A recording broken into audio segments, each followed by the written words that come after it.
I forgot my mic was off. Konnichiwa, everyone. Good morning, good afternoon, or good evening to the Flight Sim world. This is Viper Strike 95, and it's great to have you guys here. So we're back to where we ended up on Sunday.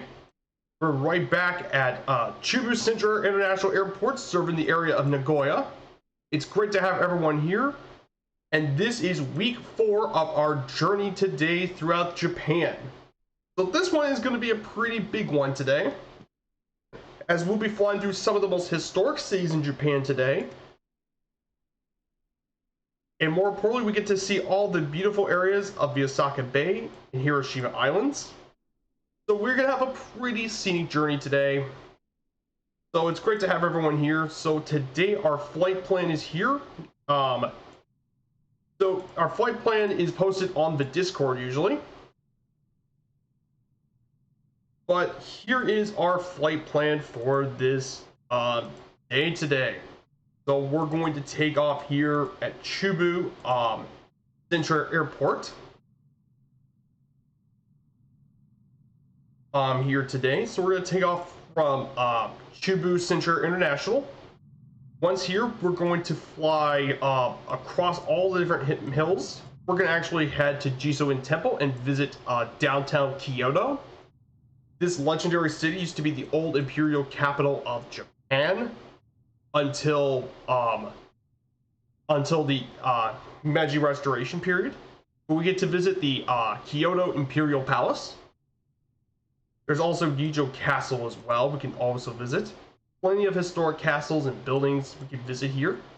And then from here, we're going to go down south and visit one of the handcrafted landmarks, considered by many to be the oldest wooden building in existence. Horenji is the oldest wooden building in existence. And then from there, we're going to be heading to the city of Osaka. We'll be visiting Osaka Castle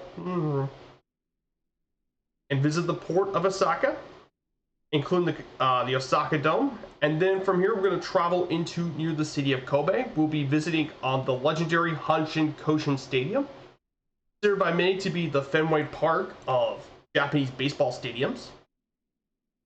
And then we'll go across the bay all the way into the city of Kobe. We'll be visiting the Kobe Port Tower as well and check out the place, and then make our first stop here at Kansai International Airport, the main international airport serving the area of Kansai.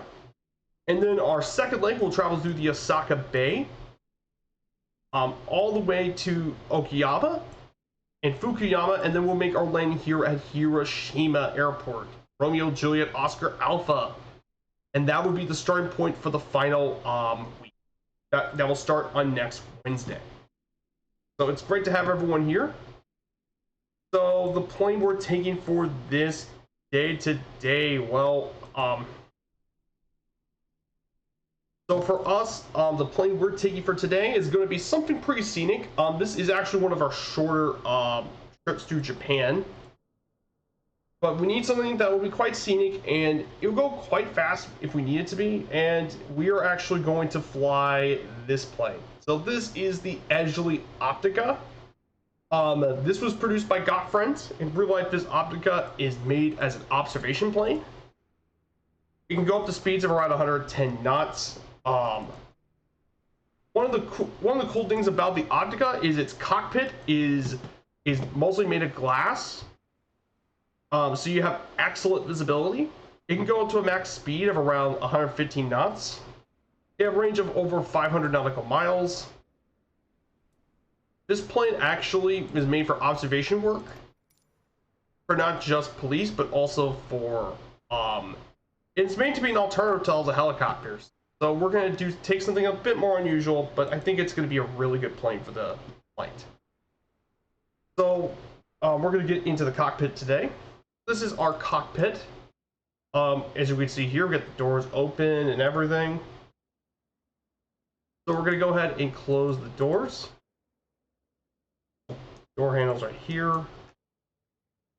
Here's the door. Here's the door here. That's closed. We got the companion switch. We're gonna keep the dog. So right here is pretty simple. We're gonna go check the cockpit. Let's do some pre-flight checks. Close, close, and we did all that. All that's good. External power button. That is going to be the battery here. That master battery on. Our fuel quantity is going to be 92%. That should be enough for flights. Panel light switch. Panels on required. We need to do some pushback, but I don't think we really need it. Handbrake lever.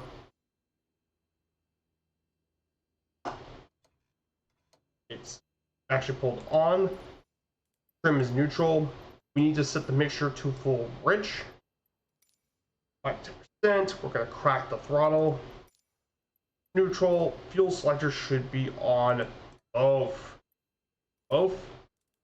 That's good. Now we can start the engine. We got to turn on the fuel pump switch. On. Strobe lights on. Magnetos are key. We need to set it to both.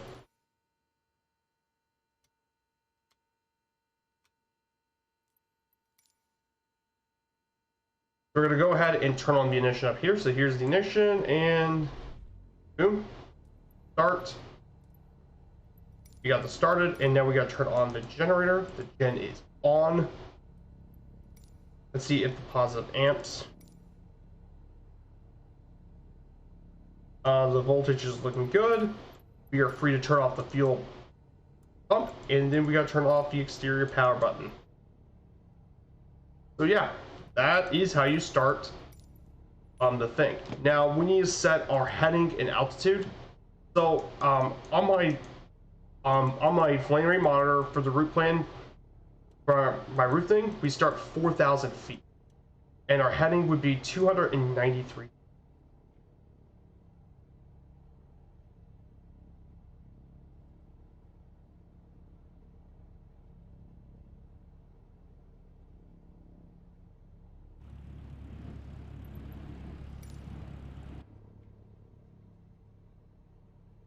So we're also going to turn on our landman, and we're going to turn on our taxi lights.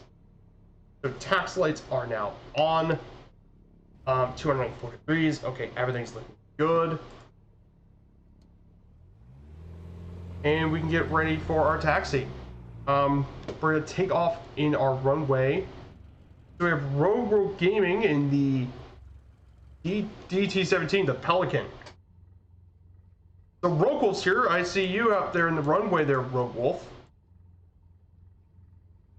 Good to see you, Rogue Wolf Gaming. So we are going to be taking off here at runway 18. Now, something to tell you about this airport. I know I mentioned this last week, but this is actually the main airport for the area.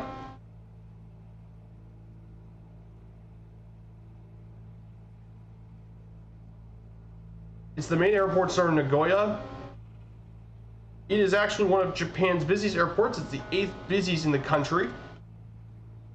It serves as the main international airport for the area, with flights to Taipei, Taiwan, Manila, Hong Kong, Seoul, Beijing, Helsinki, Frankfurt, and more.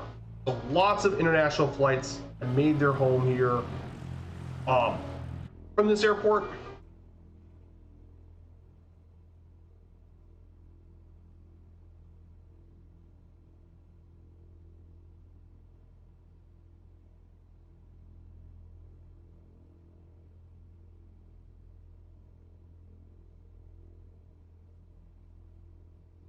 So I'm just going to wait here until everyone can get back in the air. Or in the case of good old Rogue Wolf, he could just take off vertically. Maybe at some point I should take the Pelican for a fun on stream.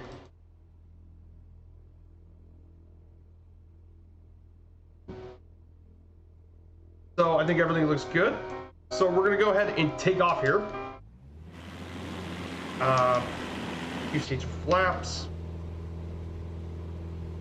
Pretty good. So I'm gonna loiter around and wait to see if everyone gets in the air. 42, 50, get to around 50 knots. Hey, Phase Yamadog has just followed the channel. Good to see you, man. Thank you so much for the follow. I really appreciate it. I hope you're having a great day so far. So yeah, we just took off from Chuba Center International. I'm doing this as part of Firefly Air in FS Hub, trying to complete some achievements for the thing. So I'm going to go ahead and just circle around for a bit.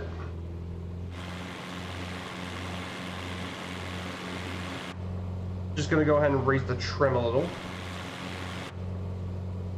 Yeah, this is a beautiful plane. I love the Optica.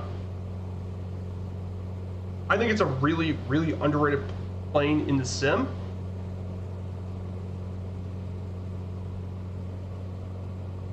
It's a beautiful little plane. It has, look at the visibility here.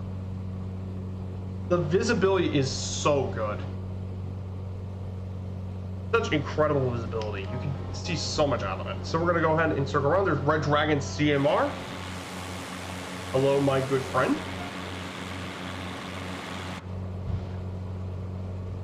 Yeah, this plane, lots of character to it, and that's why I like flying this thing. So go ahead and press on the autopilot and select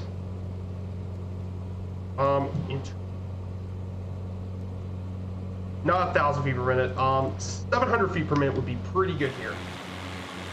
700 feet per minute would be more than enough for this. So yeah, we're currently right now in EC Bay. Believe it or not, we're going to be flying to Kyoto. So guys, for all those who are new to my streams, I'll be doing these slideshow stuff every single stream. It's my way of showcasing all the research I've done, so that way I can teach you about it. Plus, with a long journey like this and exploring a country, I think it's really good to learn about everything about the country, learn everything we can know about it.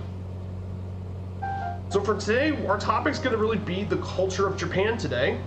You see, Japan's culture is extremely rich. If it's one thing about Japan, it's among the richest of culture around, not just in Asia, but on the planet. And it's one of the few cultures that is known for all around the world. It's changed over the millennia, including modern culture, from the Jomon period, from the ancient times to the modern day culture, and is absorbed from all over from Asia and around the world. Today, the culture of Japan is one of the most influential on the planet. I mean, think about what Japan's culture's got of. It's got anime, manga.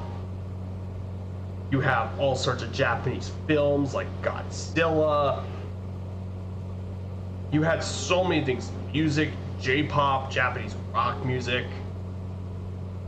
I mean, samurai. I mean, there's just, Japan's culture is unbelievably rich, and that's what makes. And it's, of course, today our main topic is going to be Japanese cuisine. So if you like food, this is going to be a good one. According to the U.S. News and World Report to 2021, just last year, it's ranked the highest in all of Asia in terms of cultural influence and 5th worldwide. Japan's culture is extremely influential. Now, finally, enough about the historical overview of Japanese culture. One of the things about Japanese culture that's important is when it was still isolated from the rest of the world, Japanese culture had a lot of influence from the Chinese cultures during the time, because, you know, the information, like, especially with its language, the kanji and the character. However, when Japan was de-isolated by Commodore Perry back in 1853, Japan absorbed a lot of the Western countries' culture and stuff, and it's been influenced since then. And it's a rare mix between Asia culture with Western influences, and it just gives Japan some incredible cultural diversity.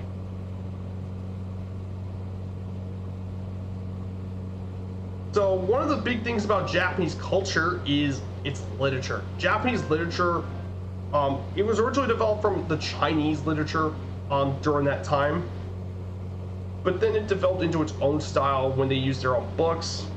One of those books being the Tale of Genji during the Heian period, which is now known since then as worldwide as unique Japanese literature. And since Japan opened its ports, Western and Eastern literature have a very strong influence. And as a result, Japanese culture and traditions, its literature has since been worldwide, with 2 leading Japanese Nobel laureates. In Japan, Japanese literature is just such a rich tradition. Tale of Genji is obviously one of the most famous books about Japan of the Heian period. But there's so many other fantastic Japanese works, so many iconic books from Japan,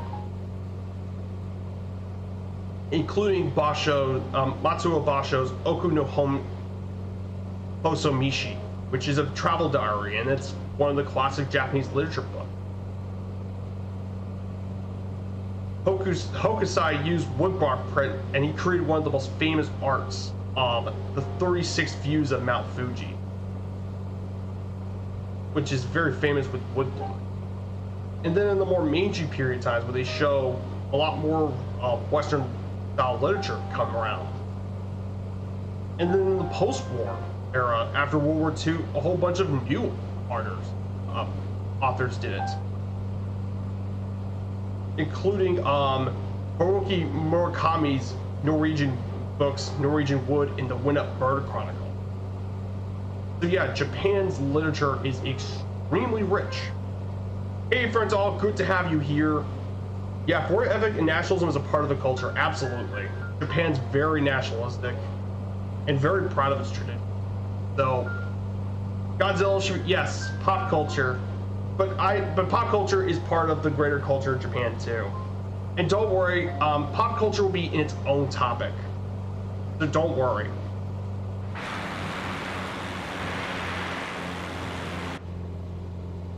Pop culture would be very well in its own traditions. So let's see who's flying with us today. Oh, look at that, there's Roku in the Pelican. Oh boy. So yeah, I mean, imagine in Optica being trailed by a B-77 Pelican.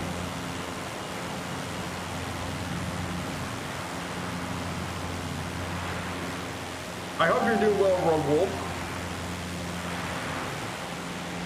I think at some point I should probably fly the Pelican on stream just for fun. The question is, where can I find a good place to actually take the Pelican as well? And then just as much importance as literature is theater. You see, Japanese theater has been one of the oldest traditions in Japan. It has an incredibly long history in Japanese theater, among the oldest in the world actually. So traditional theater in Japan consists of the No, which is basically a spirit drama, and its accompaniment Hyujin. And these are among some of the oldest theater traditions in the world, dating back all the way to the 15th century.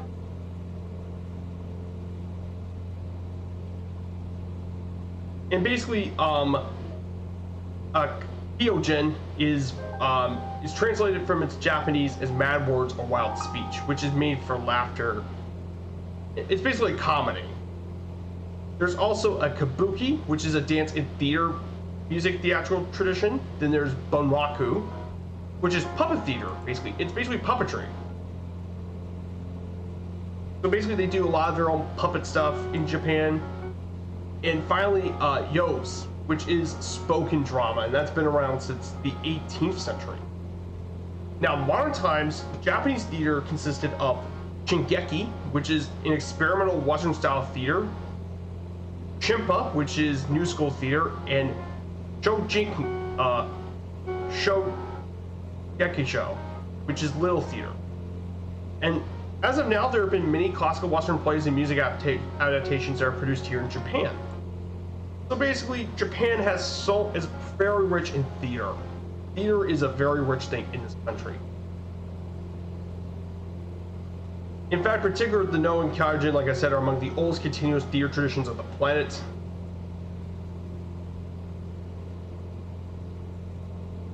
Kabuki is basically music, drama, and dance. Honraku is the traditional one, and that is puppet theaters. And they've been using it even early as the days of the spiritual drama. And basically those puppets were around 3 to 4 feet tall puppets, with the dolls manipulated by the puppeteers in full view of the audience. And then Yo's is basically spoken theater, and there's all sorts of different variants of it, like narrative stories, magic arts, and more. So like I said, Japanese theater is such a tradition in the country. Huge time thing that really made Japan truly very special in its theater culture. Kabuki's own, yes, Kabuki's very elaborate, absolutely. I'm not really a theater person, but I know Japan has great theater tradition. But man, I love the visibility on this Optica. I mean, the view is absolutely incredible today. Look at the view. We get to see the Japanese countryside down there. All the spaghetti westerns was the spirit of Japanese film culture. Ah, didn't know that. Yeah, I mean, based on Japanese film culture with American Western filmed by an Italian. Yeah.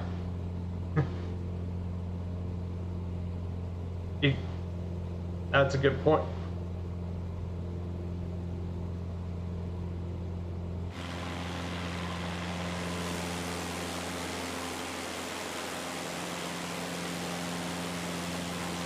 Yeah, we have a lot of cool places we're going to be visiting today.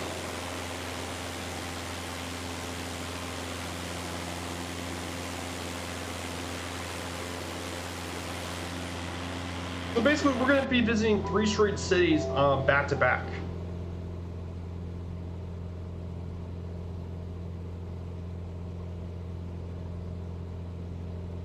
Yeah, it's nice to take the good old Optica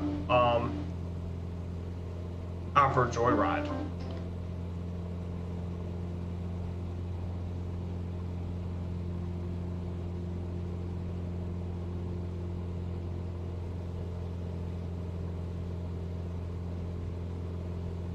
I see that Dougal's moderating here. Well, Dougal, got good news for you. If you're, I know you're moderating because, well, guess what? I'm going to talk about food. So I think I'm having the bad side effect of making you pretty hungry.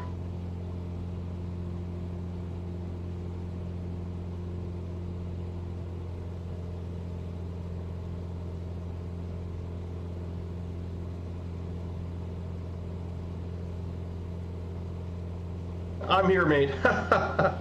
Yeah, no worries, my good friend. But that would be part 2 of our leg. That'll be our second leg.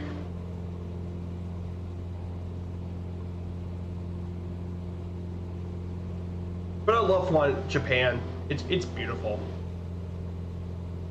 It's fantastic.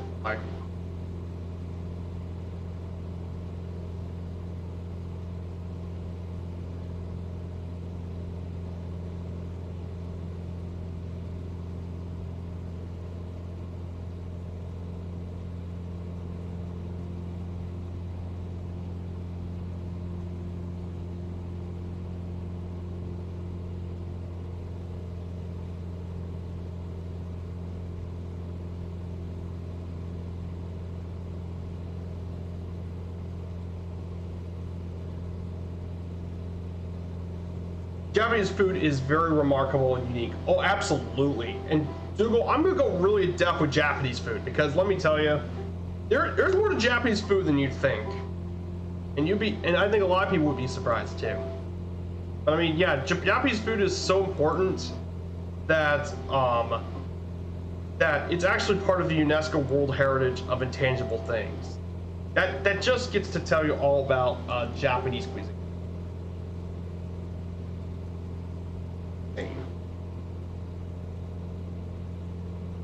So the first place we're going to be visiting here today, our first city we're going to be visiting today actually, is a very historic city, one of the oldest cities in all of Japan. It is Kyoto. Kyoto is the capital city of its own prefecture, of Kyoto Prefecture. It's located in the Kansai region, and it forms part of the Kyoto metropolitan area alongside two other very important cities, Osaka and Kobe. With a population of 1.5 million as of 2021, it is the cultural anchor of Greater Kyoto, with a population of over 3.8 million people. Being one of the oldest municipalities in Japan, having been chosen in 794 as the new seat of Japan's imperial court, it has been the major part of the imperial court all the way to the Meiji Restoration in 1869, as emperors of Japan have ruled from here for the next 11 centuries. It was the scene of many different key events from many different periods, including the Muromachi period, Sengoku period, which is the near-constant civil war, and the Boshin War, the Japanese Revolution. But basically, lots of different events happened in Japanese history, often happened here in Kyoto. Funnily enough, compared to a lot of other Japanese cities, Kyoto was actually spared from the bombings of World War II, which definitely is a unique exception compared to a lot of other parts of Japan. As a result, the pre-war cultural heritage of this region has mostly been preserved. And as a result, it has been a cultural capital of Japan and a major tourist destination, home to numerous Buddhist temples, Shinto shrines, palaces, and gardens, some of which are part of the UNESCO World Heritage Sites. This includes the Kyoto Imperial Palace, Kiyomizu-dera, very famous Buddhist temple, one of the most famous ones, Jinkaku-ji, and the Katsura Imperial Villa. Are all UNESCO World Heritage, are all very important landmarks here in Kyoto. We're going to be visiting the Imperial Palace, which is very much a very important site here in Japan. So this is a very, very important place. Well, it's also home to Kyoto University, the second oldest university here in Japan, and has been a major part of tourism. It's also home to some major festivals, especially the Atsu Matsuri Festival on May 15th. But yeah, festivals have been a big part here for over 1,000 years. And of course, like I said earlier, the culture here in Kyoto is extremely rich. There's over 2,000 religious places here. 1,600 of them are Buddhist temples. The other are 400 Shinto shrines. And it's one of the best preserved cities in the country. So lots of different things. There's also lots of film industry. Kyoto is a major part of the film industry, including many samurai films have been filmed here. So yeah, very, very special city. Oh, you're looking here? Well, the Shadows Warbird flight for next Sunday. Oh, tell me more about the Shadows Warbird flight. I hope it'd be good. Google McTavish. So, by the way, guys, if you don't know, the Shadow Display team are awesome people. Many of their members are fantastic friends of the channel. They're awesome performers. They make some amazing airshow stuff, and they're extremely entertaining. I'm especially a big fan of their chill flights on Sundays. So guys, definitely give them a shout out. They've earned it. Now, if you guys like what you see, don't be afraid to smash that follow button. And if you want to, I also have a Discord. Hey, I had to restart. No worries, Red Dragon. We might be including the mock loop. Oh, the mock loop. Yeah, that could be fun. So, for guys who don't know, the mock loop is basically around England. It's about the Lake District, and fast jets usually do a lot of low-level fly training through the area. That's what they call it, the mock loop. And hello, Devil Dude. It's good to have you here, Devil Dude. We're in Japan today. We're currently heading our way to Kyoto, the cultural capital of Japan, with some of the richest culture in the country actually from here. Lots of pre-war buildings, lots of religious sites, cultural festivals, and more. So definitely check it out as well.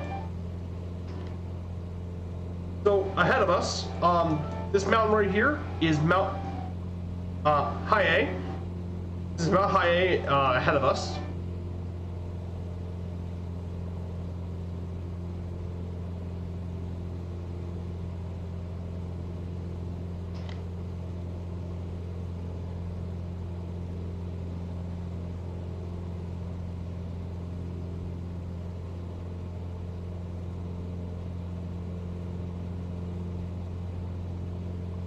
So in terms of other stuff about Kyoto, Kyoto's also home to a lot of information technology stuff, IT, and it's the headquarters of many different companies, most famously Nintendo, along with Tozei, Tatiana, Omron, and the Nidec Corporation, along with Nissan Electric.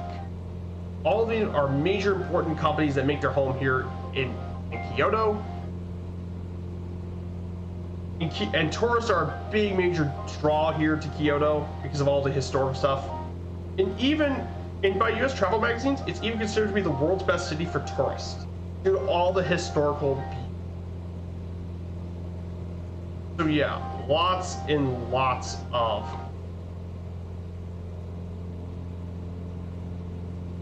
stuff. So very, very important area as well.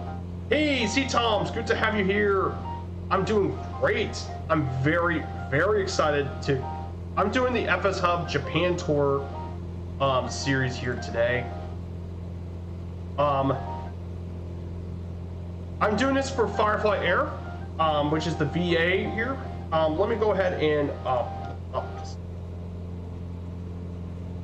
plop this down. Here it is. So this is Firefly Air. I'm part of the proud organization. Oh, where am I flying today? Well, let me show you what I'm flying today. This here, and there's actually a command for the C-Toms, exclamation point plane. This is an Edgeley Optica, EA7 Optica from Got Friends. You can get this over on Flight Sim TO, or if you're an Xbox, you can get this from the marketplace. But for 20 bucks, this is an excellent little plane. It has amazing visibility. It can loiter in the air, making this perfect for VFR flights. I love this little Optica. It's a little plane that can do so much.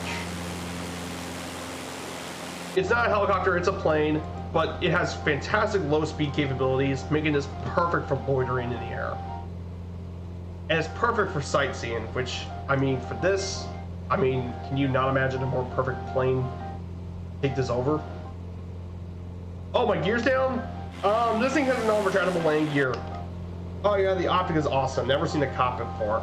Yeah, it looks like a bit of a heli, but that's what it was designed for back in the old days. Oh yeah, I gotta take a picture of this. This is just stunning. I love flying over Japan. It's so awesome. So yeah, the lake we're about to hit is Lake Biwa is where we're at. We're gonna approach over Lake Mount Heiai. So the organization I'm part of is Firefly Air from Tuto Murphy. I'm a proud member of the Tuto Murphy community as its resident researcher. So this is one of the fastest growing virtual airlines. So how do you join this amazing Firefly Air, this awesome VA? Well, create your account here at FS Hub. Click this. Of course, you have to go to tutomurphy.com and then go up there to select Firefly Air. Then you click your pilot application, create your account here in FS Hub, create your account. And then once you create your account, you go into the Firefly Air thing and apply an application to join Firefly Air. And you download this really nice little plugin called Landing Rate Monitor. It's completely free, but it does way more than just track your landings. It also has an awesome logbook with FS Hub. You can connect it with this, and guess what you get to have? A logbook. This logbook does way more than just track landings. You can track your flight to, your call sign, your aircraft. It does your flight time, distance, fuel burn, altitude. And look at this. For example, this was my flight earlier today. Flew from Pula to Zadar in Croatia. Look at this. It tracked my altitude, my speed, and all that. It showed all of this. It's pretty amazing. All this for free is just awesome. And then finally, you could download either FSGIPC or XPUIPC, which is basically is dependent on which platform you're using, Microsoft or X-Plane. But it also could be using P3D. You can use the older Microsoft Flight Simulators for Steam. It could do nearly everything. It's so good to have. And I mean, if you want to join a VA and don't want to pay any of the other stuff, this is a great option. And what's really cool is that you can actually use this, the MSFS, like FS Hub, and you could do this with other programs like SkyPark. You could do, you can link this to SkyPark as you do flights with the VA and still earn money. You can do lots of things with it. Really, really excellent little program. We're gonna go ahead and turn left. I went too far to the right, so here's Kyoto down below. We're gonna descend down to, I think, 2,000 feet.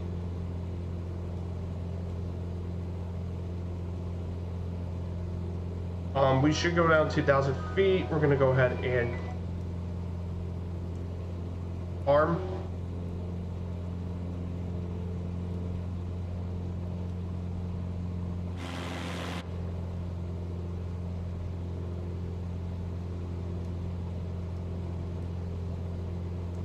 Gonna go down 500 feet per minute.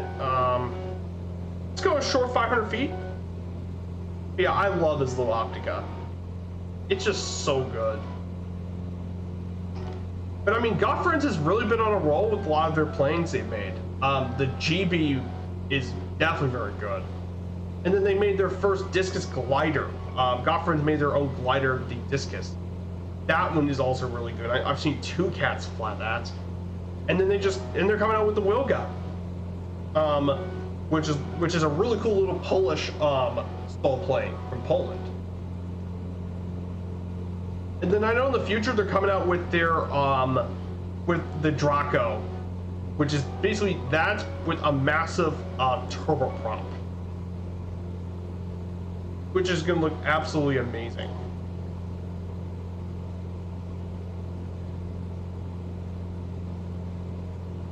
So I'm going to go a little slower here today. I'm going to go a little slower.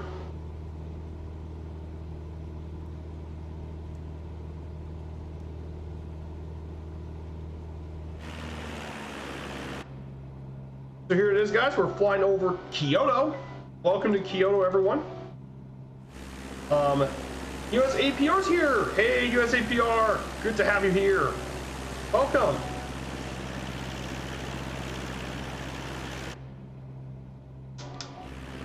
Gonna go turn on the yeah, lots of temples here, lots of historical stuff.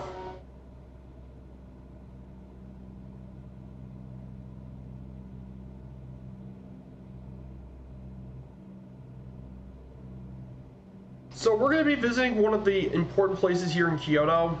So we're going to visit the Imperial Palace of Kyoto. So now the Imperial Palace of Kyoto has actually been around for a long time. It used to be the former ruling place of the Emperor of Japan, but after the major restorations, the Imperial the Imperial Household Agency actually keeps the place nicely maintained, and they're open to the public with the tours several times a day. It is the latest of the Imperial Palaces built here after the abandonment of the original one in the west. It lost a lot of its function during the time of the Meiji Restoration. However, there's still a lot of enthronement ceremonies here as of now. So the layout of this place is basically in a garden enclosure, 1,300 meters north to south and 700 meters east to west. It also contains the Sento Imperial Palace Gardens and Kyoto State Guest House. And according to the research, it's dated all the way back to the Edo period, which is around 1603 to 1867. That's around the period. Now here's the funny thing about this palace. This palace was actually been destroyed and rebuilt 8 times, 6 of them during a 250-year period. Now the current version has been around in 1855. There's a lot of different structures, including the Shinshinden, the halls, the Seryoden, Kogasho, which is courtroom, Okuga Manjo, imperial study, and a number of residences as well. Those make up the overall structure of the palace.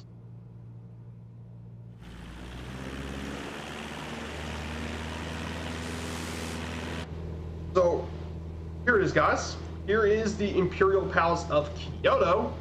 Unfortunately, it doesn't look like that one in the sim, unfortunately. I wish it had photogrammetry. I wish it was handcrafted, because considering how important it was to Japanese history. So here it is. Thankfully, the next landmark we're going to be visiting is handcrafted, actually.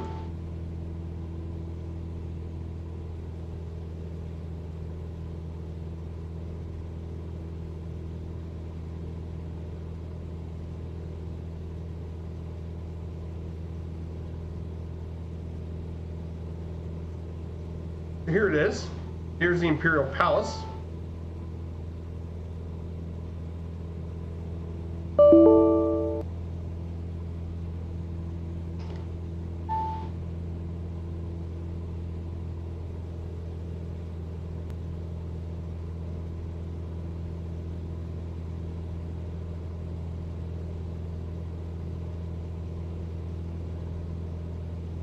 There's also down below is Neo Castle. Here's one of the many little castles in the area. Neo Castle's down here. One of the many different castles here in Kyoto.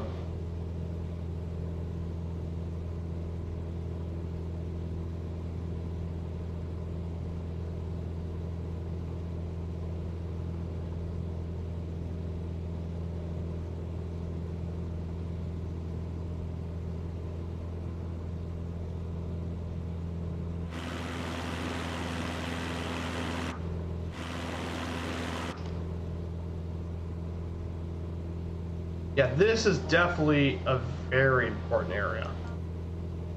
So I want to ask you guys, I hope you guys have had a good weekend so far. I mean, have a good week so far. I hope you're all enjoying your week and everything. So, some important news for Microsoft Flight Simulator for important MSF add-ons. I know probably Tutor Murphy's going to do more of this stream. So here's some big news. So Aerodynamics is currently working a freeware. They're working on a freeware high fidelity plane. They're working the DC-10. The DC-10 and KC-10 tanker they're working on a high fidelity freeware plane.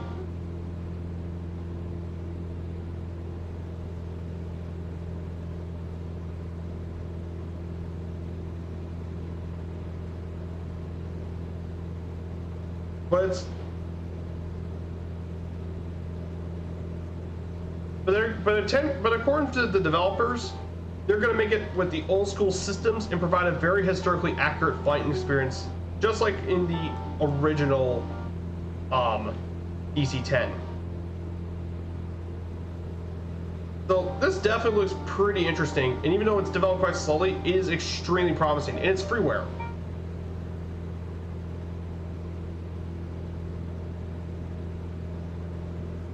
So yeah, definitely a very interesting add-on that's going to come out in the future. Basically, it's also known as the MD-10 too, which is, for me, the MD-10 is used for a lot of the cargo planes. Use some of the major DC-10 operators, mainly with FedEx Air still using a few of them.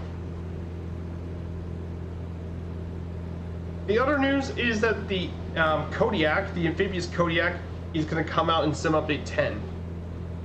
So that's another pretty big news as well. Yeah, not too many other news. I know Mark's going to reveal more of it today, but this is just from what I found.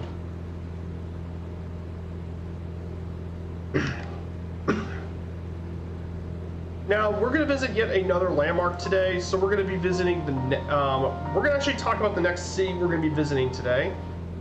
This is Osaka. Now, Osaka is another very important city. It's a designated city. It's the capital and most populous city of the Osaka Prefecture.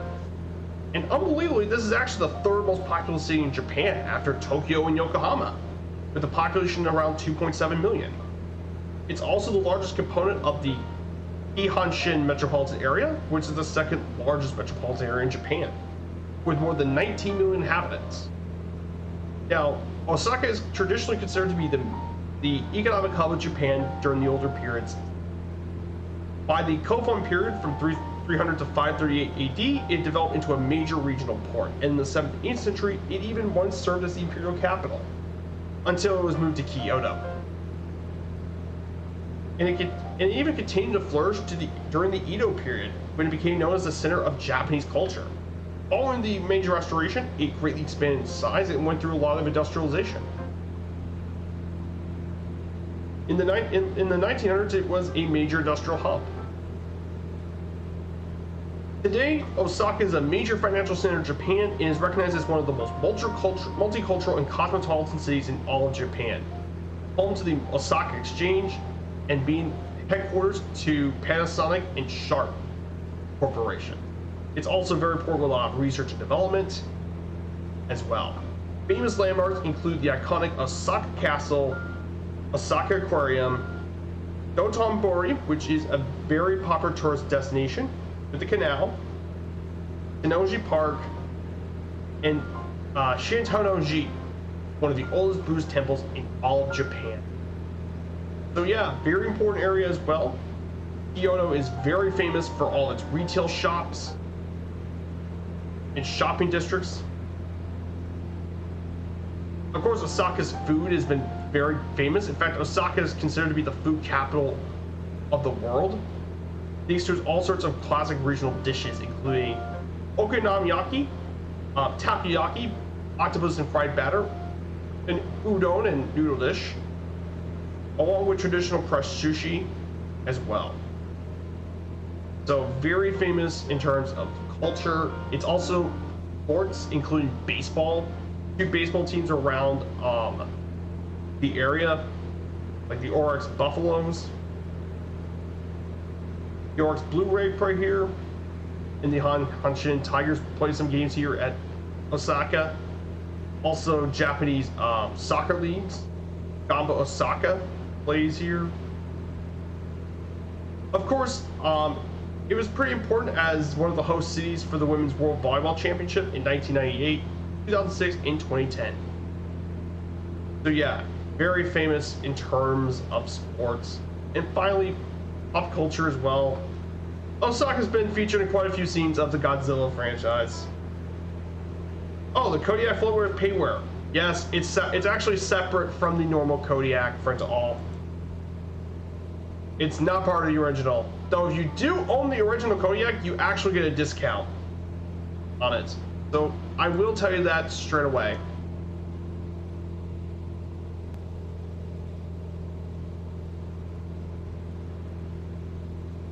But do keep that in mind. Also, guys, I'm actually 3 away from 400 followers. I want to see if whoever can help me get that 400 followers.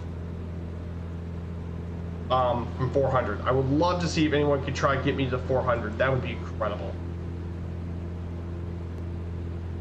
And then I'll be moving on to my next goal, 500.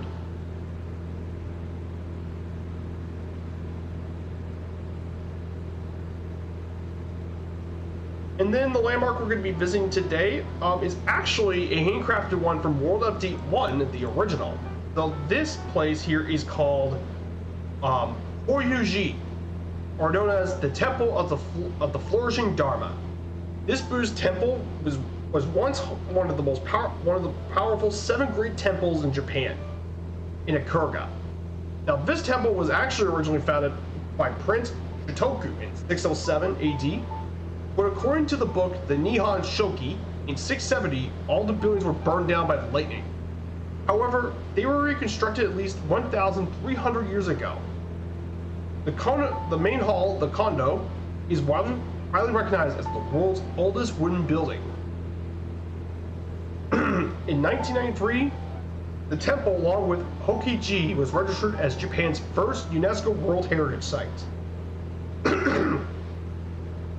Under the name of the Buddhist monuments in the Horyuji area.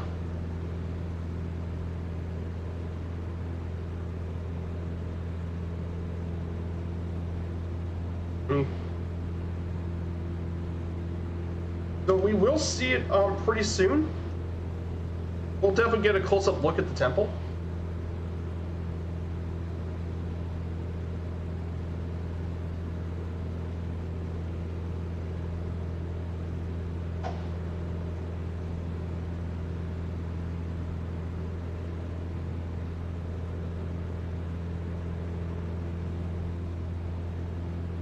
As well, there's all sorts of different architecture.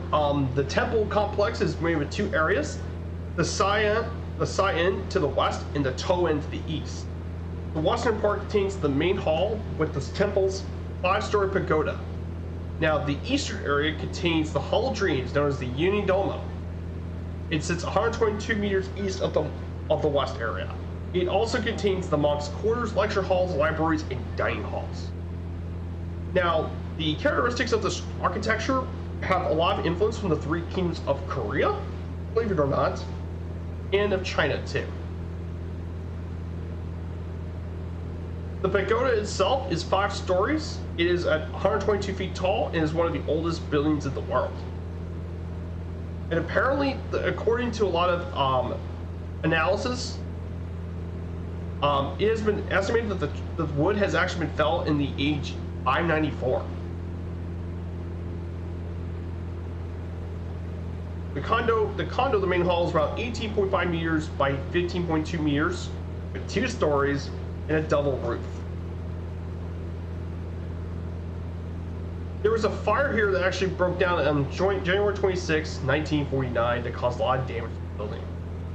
They actually had to currently restore it back to the way it should. And finally, the Hall of Dreams was one of the main constructions of the east area, and it was once Prince Shotoku's private palace, the Ikuruga no Maya. It was built in 739. So definitely it's home to a lot of different treasures as a time capsule from the Buddhist art from the 6th and 7th century as well. So this area has all sorts of different treasures and everything. So it's a very important little temple. I think we're going to be approaching it very quickly. Don't think we have to take long to visit the temple.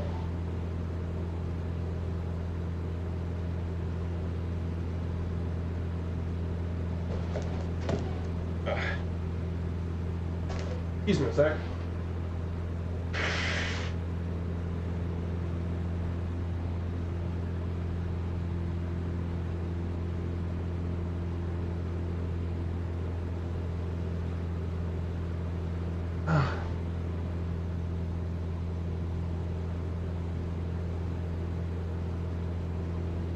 So down here there's quite a few lots of little structures and loose temples.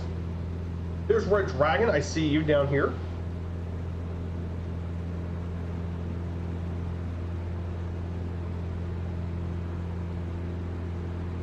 It's actually down here somewhere.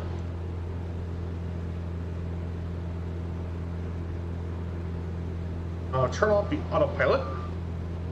Disengage the autopilot for a little bit.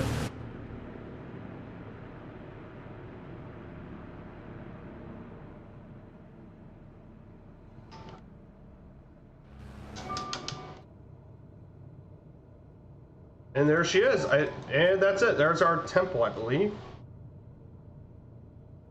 I know it's actually a landmark in Sim. Is there a question? Okay.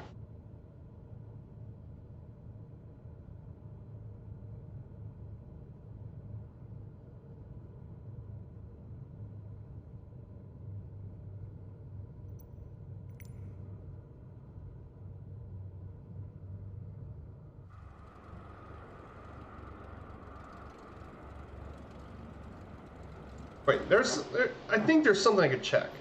Distance. UI. Yeah, landmark.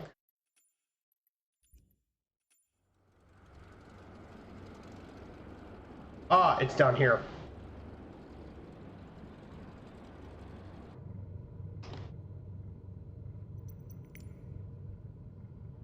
I know that's a POA landmark. Oh, it's Horangi. Oh, I got it wrong.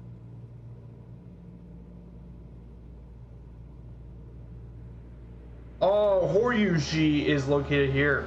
Ah! I was wondering where I was gonna find it. I guess I put it on my map wrong.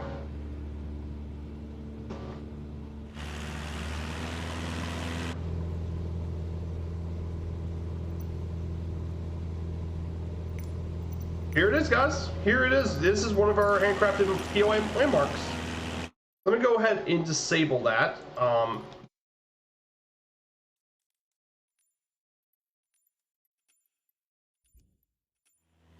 So here it is, guys. Here is the Horangi Temple area. Very, very famous area here in Japan. It's a UNESCO World Heritage Site. It's very historic. It's a beautiful temple. So we got to actually take a look at the temple. It is nuts about this temple. It's a knockout view. So there is the main hall. There's the 5-story pagoda. Look at that, 5 stories tall. Imagine this built in the 500 era. There's the main hall. There's the Conan. And around this area was the Hall of Dreams. Look.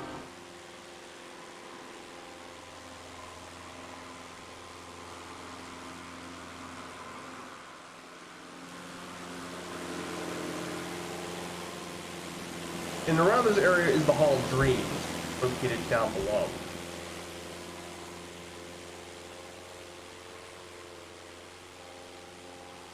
So yeah, this is Horyuji, everyone.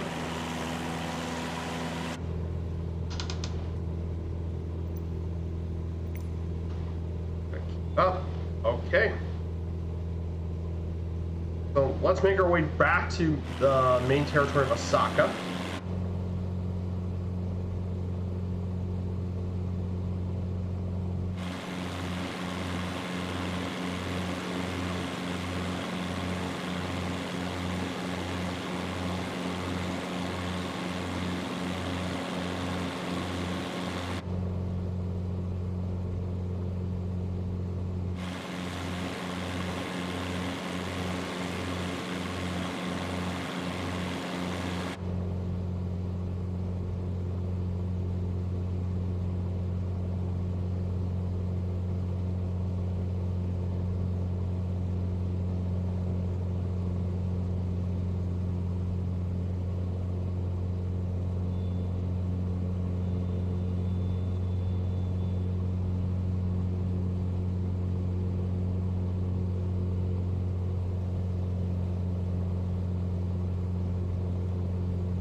So we're now going to head to our first new stop. We're going to be visiting Osaka Castle. So Osaka Castle is going to be where we're visiting next, here in Osaka. So Osaka Castle is one of the most famous landmarks here in the city. This famous castle was built in 1583 by Toyotomi Hideyoshi, a very famous samurai and daimyo known as the second great unifier of Japan during this time. This castle played a major role in the unification of Japan during the 16th century. The main tower of Osaka Castle is situated on the plot of land, which is around 1 square kilometer wide, built on 2 raised platforms on land filled by the sheer walls of cut rock. known as burdock piling, each overlooking a moat. The main tower is surrounded by a series of moats and defensive fortifications. The two moats are both inner and outer moats, and each representing a cardinal direction, north, east, south, and west. The castle grounds, which is around 61,000 square miles, contains 13 structures which was devoted to be important cultural assets by the Japanese government, including the Otoman Gate, Ichiban Yagura Turret, the Kenzo Storehouse, and the Inshigura Gunpowder Magazine are all very important areas. Also including the Octopus Stone as one of its megaliths. But this castle has been restored many times, especially after World War II. In fact, during the Second World War, it was one of the largest military armories of the entire war. The armories have destroyed the main castle tower, and by 1945, 90% of the arsenal was completely destroyed. So they basically now have been more than since restored it back to where it really should.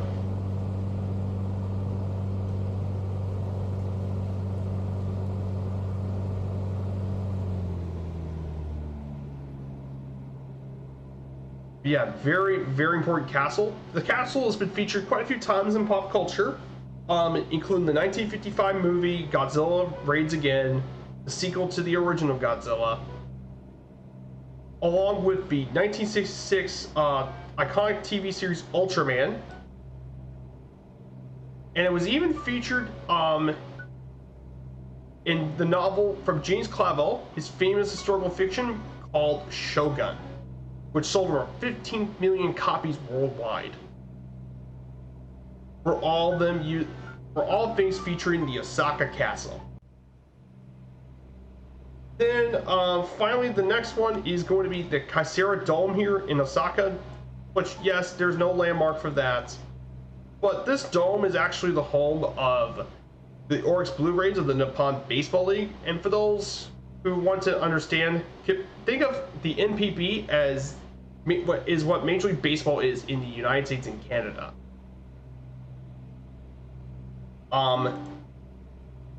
As well. This dome stadium was built in 1997.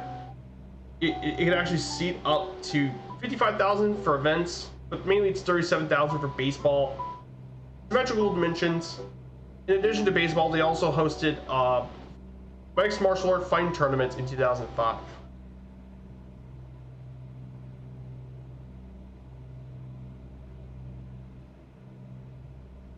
As well. So that is going to be, so here it is. Welcome to Osaka.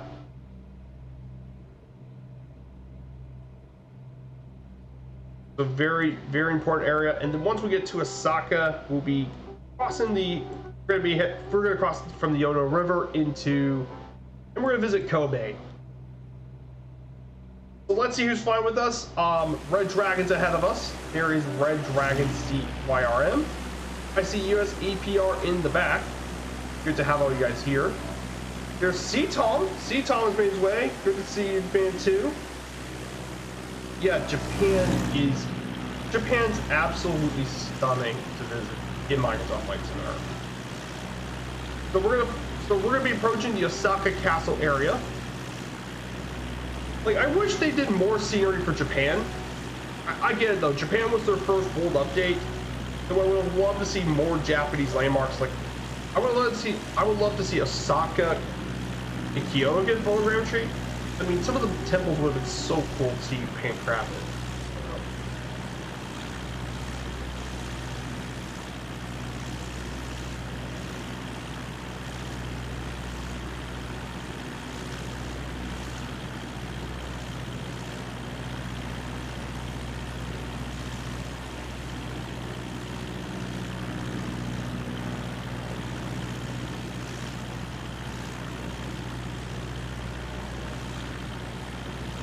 So welcome to Osaka Castle.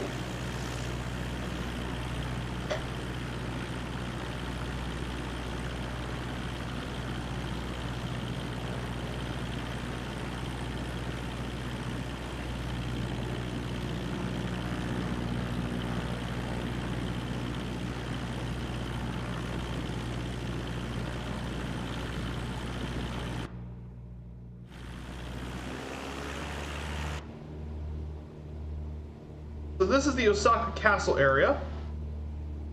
This area also contains the Osaka Museum of History and Concert Hall. Let's go down. Let's turn the direction.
Oh, that's weird. Like, sometimes the fog energy goes in and out. Kind of odd.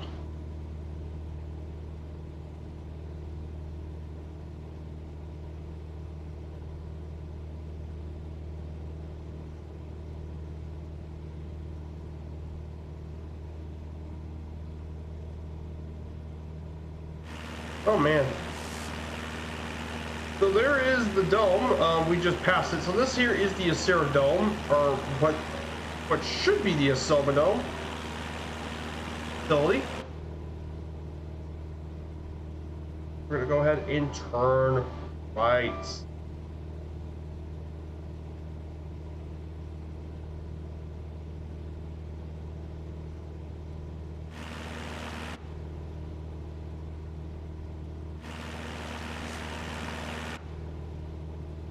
So we're gonna visit another landmark here on the map. So we got a couple more landmarks. So first is going to be one of the most important baseball stadiums here. This is the Fenway Park of Japanese baseball. This is Koshien Stadium in Japan. It's located near Kobe. It was actually built to host the National High School Baseball Tournaments, and it was actually opened on August 1st, 1924. When it was completed, it was the largest stadium in all of Asia with a capacity of 55,000 people. Actually, the name Koshien comes from the wood rat from the Ganzi cycle system. It was actually inspired by the Polo Grounds of New York City when it was built. In 1936, it became home of the Osaka Tigers, which is currently now the Hanshin Tigers of the Nippon Baseball League. In addition to hosting the baseball championships, it also has hosted college football games as well. In fact, historically, Babe Ruth even played an exhibition game here during his tour of Japan in 1934, and there's a plaque that commemorates this whole event during all this. But it's a very iconic baseball stadium. It's also been featured quite a few times in fiction as well. It talks about in the famous there's a manga known as Ace of Diamond by Yuji Terajima. It talked to lots of different manga have been part of here. It's also featured in anime, including one of the episodes of Detective Conan, very famous manga as well. It's also appeared in games, mainly the King of Fighters series from SNK.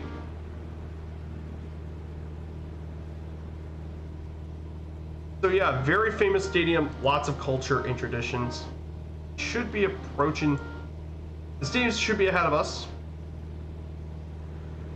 The stadium is ahead of us, very famous baseball stadium. You know, originally I was supposed to go to Japan for the Play Ball series. and visit all of it.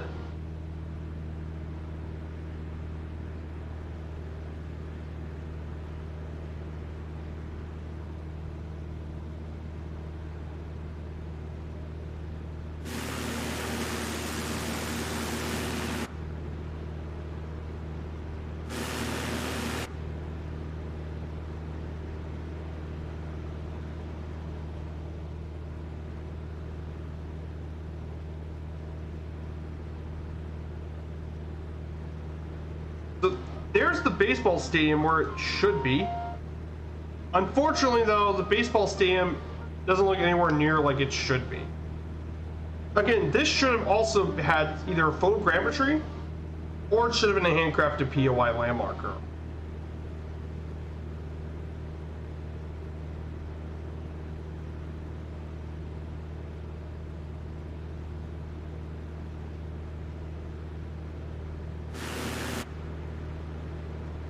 Finally, there is one final city we are going to be visiting here today, and that's Kobe. Now, don't confuse it for Kobe Bryant, obviously, or Kobe and Kobe Bryant. Kobe-shi is actually Japan's 7th largest city. It's their largest port city and the capital of the Hyogo Prefecture. The earliest records of the region came back in AD 201. But for most of its history, it was never a single political entity, even during the Tokugawa period.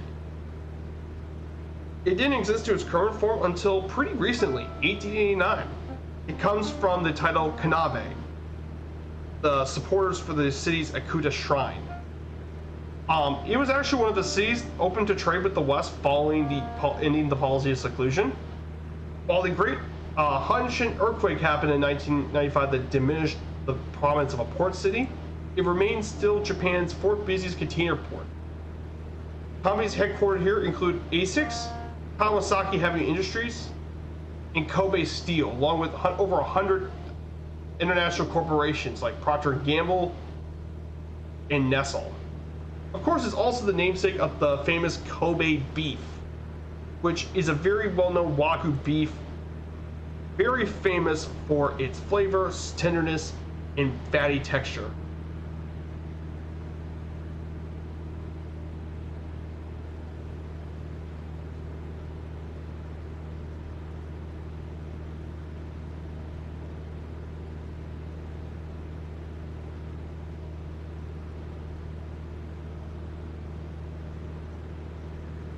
It's also got some pretty famous set of hot springs known as the Armiya Onsen.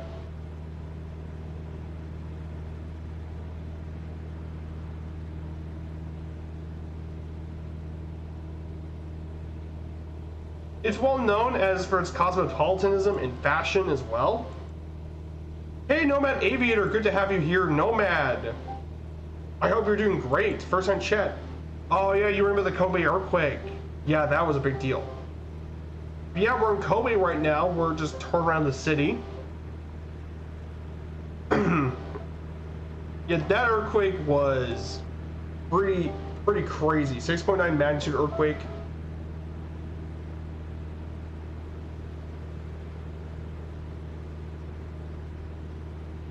And it was the damage around here was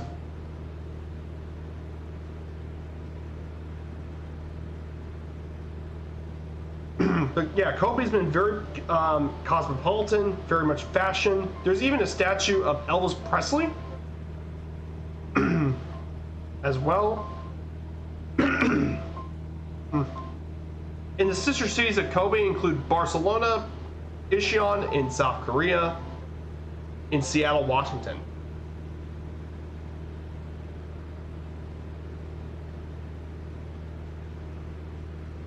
We should be approaching the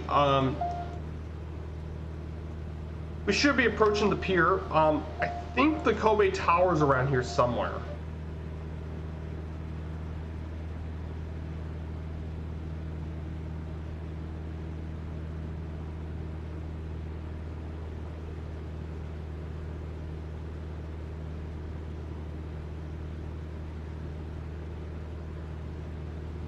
Why am I not surprised in Japan? Yeah, Japan's notorious for earthquakes. I mentioned it back earlier in the series, Nomad, but yeah, Earthquakes are a big deal in Japan. They've been an issue for Japan for a long, long time.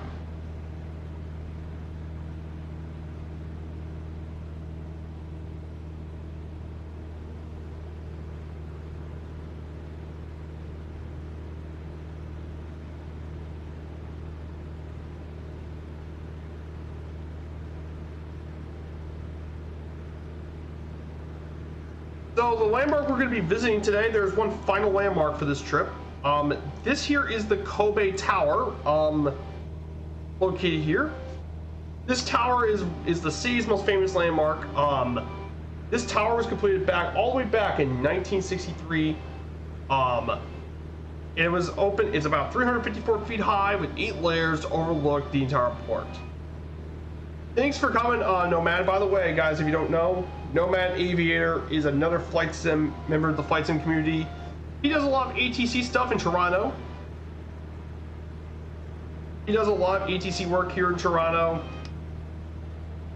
at Toronto Pearson. He also does airline flights. So definitely check out Nomad Aviator. Good friend of the community as well. So here it is.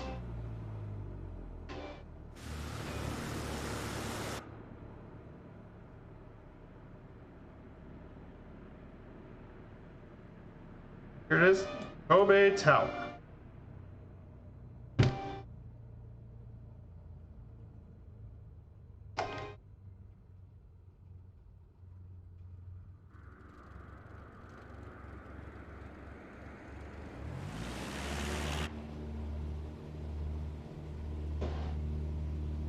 There's the Kobe Tower, 354 feet tall. It's got 8 different levels. Look at that. That's Kobe Port of Kobe.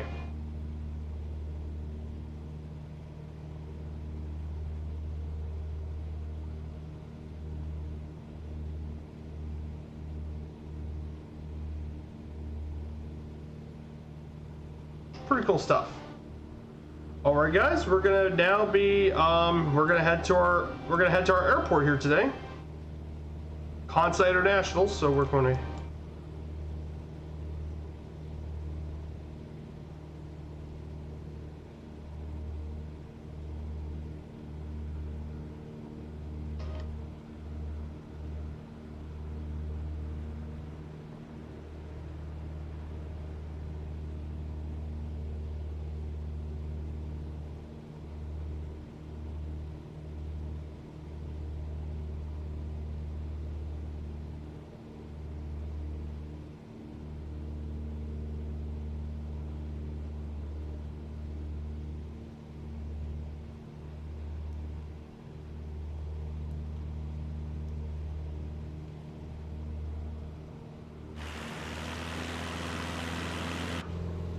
the Kansai Internationals we're going to be heading to now. Romeo Juliet Bravo Bravo. Now right here in front of us, this is Kobe Airport. Romeo Juliet Bravo Echo. This is Kobe's old international airport. This airport still handles a lot of the domestic flights, maybe to Sapporo as well. But this is mainly for the smaller airports. It mainly handles now domestic flights. But it does handle some of the international flights if it wants to. But mainly the main international airport we're visiting is actually Kansai International, by the way. So Kansai International is where we're going to visit next. It's going to be down this direction. Kansai International is the primary international airport of the Greater Osaka area of Japan, with its close cities of Osaka, Kyoto, and Kobe. This airport consists of 2 terminals, Terminal 1 and 2. It opened all the way back in 1994 to relieve the overcrowding at the original Osaka International Airport. It is a major international hub for all Nippon Airways, Japan Airlines, and Nippon Cargo Airlines. It's also the hub for each, the first low-cost international carrier of Japan.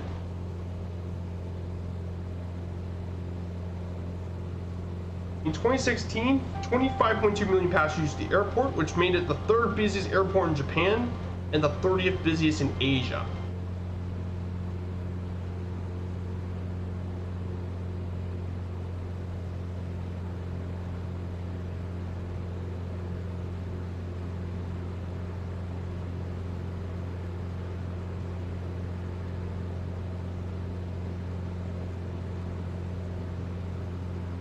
So currently they do all sorts of flights from around the world here. They do flights from the US, like Chicago, Vancouver, in Seattle. They do as long flights as to Auckland, in Cairns, and they even fly from places in Europe like Amsterdam, Paris, and Munich.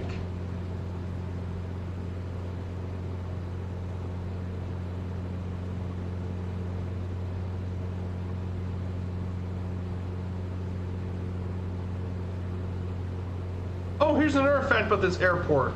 Here's a funny thing about this airport, by the way, guys. This airport's also sinking, by the way. Just to let you know.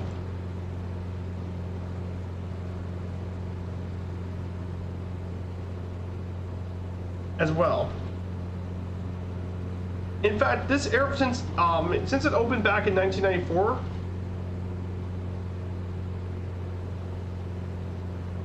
but the airport's sinking 38 feet.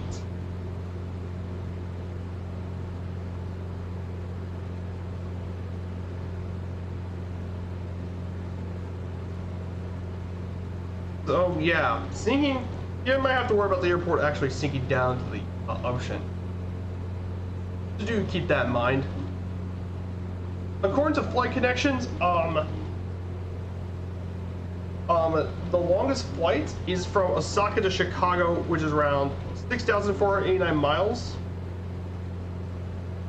And it would take around 13 hours and 50 minutes. And it's operated by All Nippon Airways, ANA.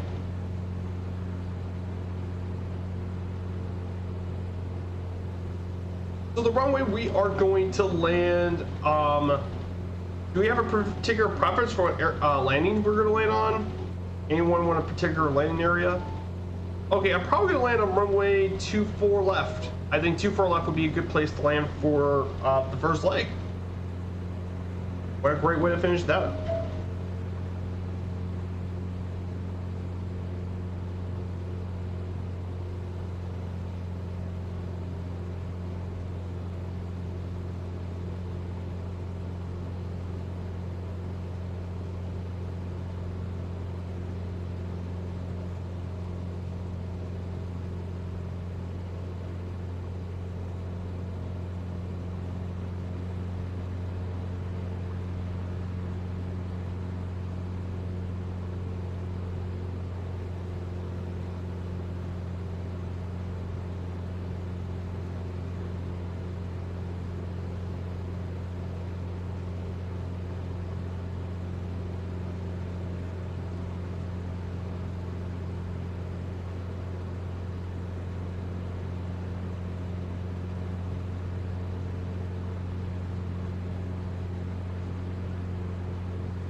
And it's a beautiful day. Landing predictions? Oh yeah, speaking of which, exclamation point predicts.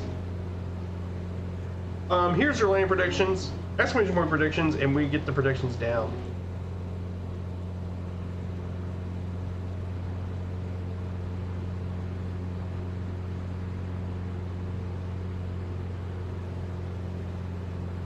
Now there's another airport here in Osaka we just passed through earlier, Romeo Juliet Oscar Oscar, and that one mainly handles a lot of the Japan's domestic flights.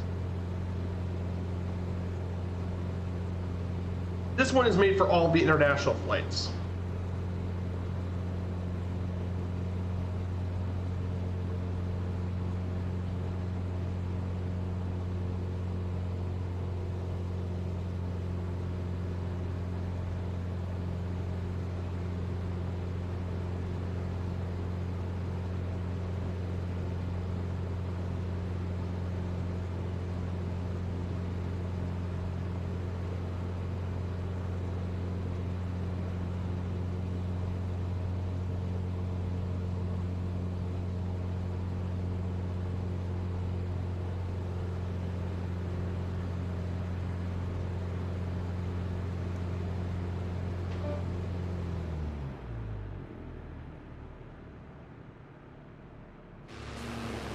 So here it is. We're gonna go ahead and get this thing. This is runway 24 left.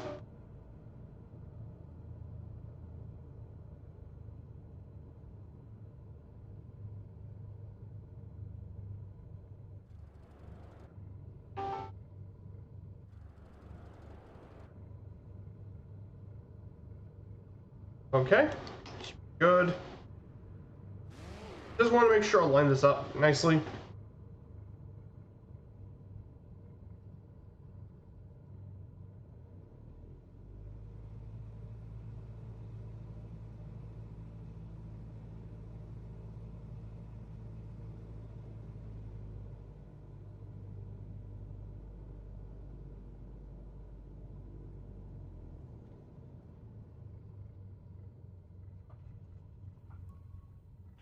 Hey, good one.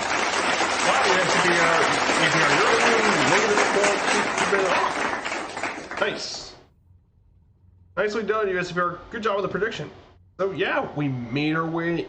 Welcome to Kansai International. We can just get stopped in the grass. We'll be back in the air in a bit.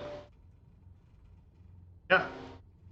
Very big international airport here in Japan. Though it's not the biggest international airport in Japan. That would be Narita International and Haneda. It would be Tokyo Haneda would be the biggest airport here in Asia. So let's see who else is coming down. We have US APR in the Twin Otter, the Twatter.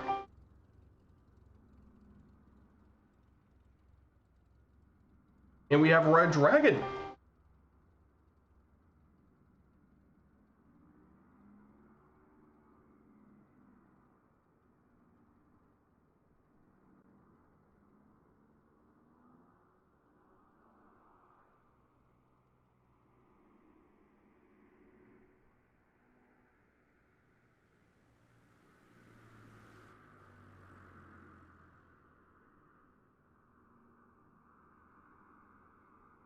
In USAPR 1, nicely done, guys. You're all down. Awesome. And C Toms is down too. Beautiful, guys. So we'll just take about a minute or two break, and we'll get back in the air. Thankfully, the next one isn't going to be so bad with elevation.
And we're down. Nicely done, C-Toms. Awesome. So we now made our first stop. We're just going to take a bit of a break as we're going to plan for the next leg. So our next leg of the flight, no, we're going to show the good stuff later. Oh no. So we're going to go ahead and go for leg number 2. Actually, before we do that, check to see if my leg loaded. I would hate to have to redo the whole thing again.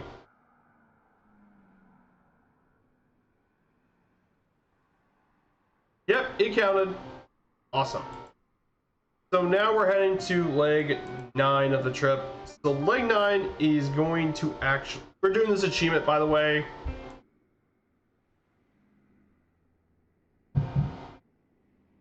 our achievement here is going to be the View of Japan, which is a multi-leg achievement.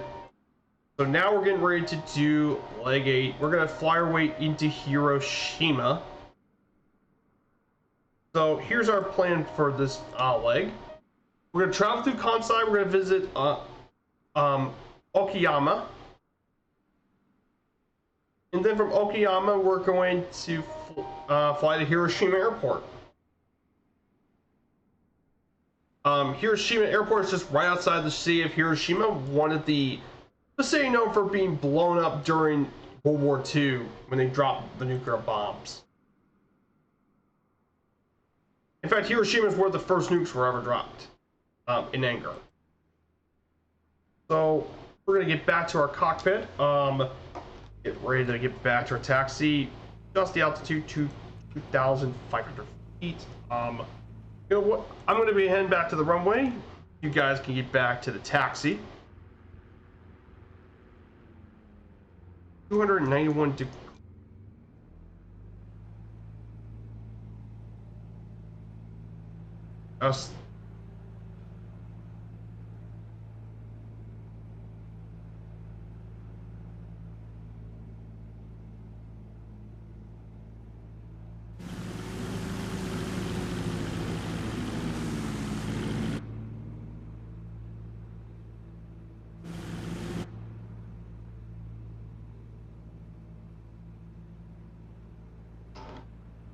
So, yeah, this is a pretty big international airport.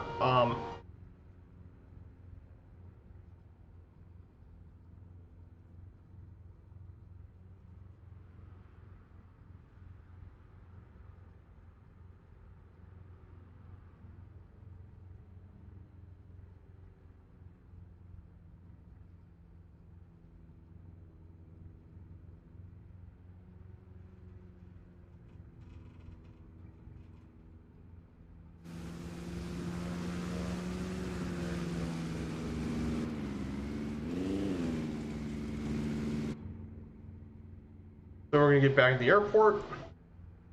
See if anyone else has come here.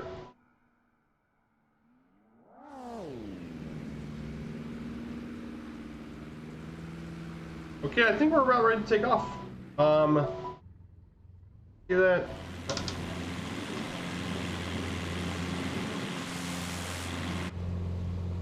There's Red Dragon in the Ryan ST.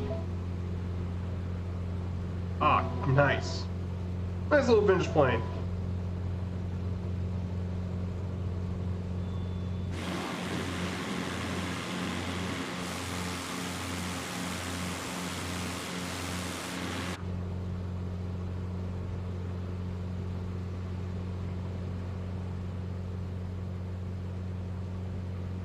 So we're gonna go ahead and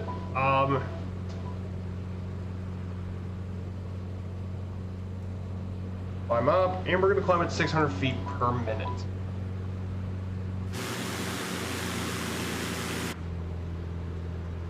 Yeah. Goodbye, Kansai International Airport.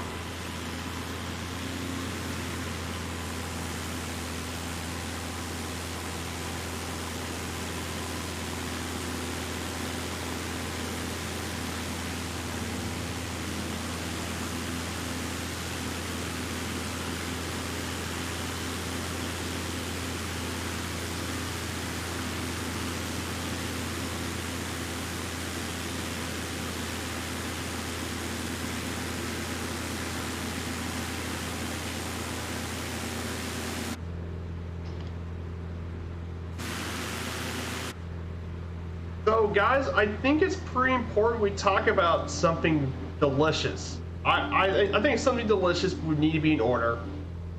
And I think you guys are gonna love this. Yeah, it's Japanese cuisine.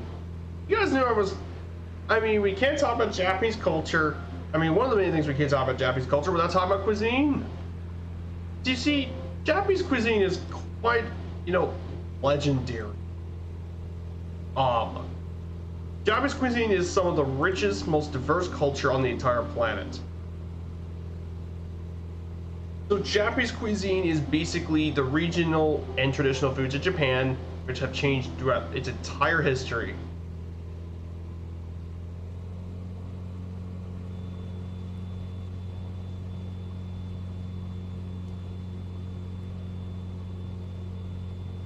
As well. It's also included, historically, it's been influenced by Chinese cuisine. However, once it opened up, Western cuisines also influenced modern Japanese cuisine as well. And believe it or not, Japanese cuisine is so deep. In fact, Japan even overtook France for having the most Michelin restaurant.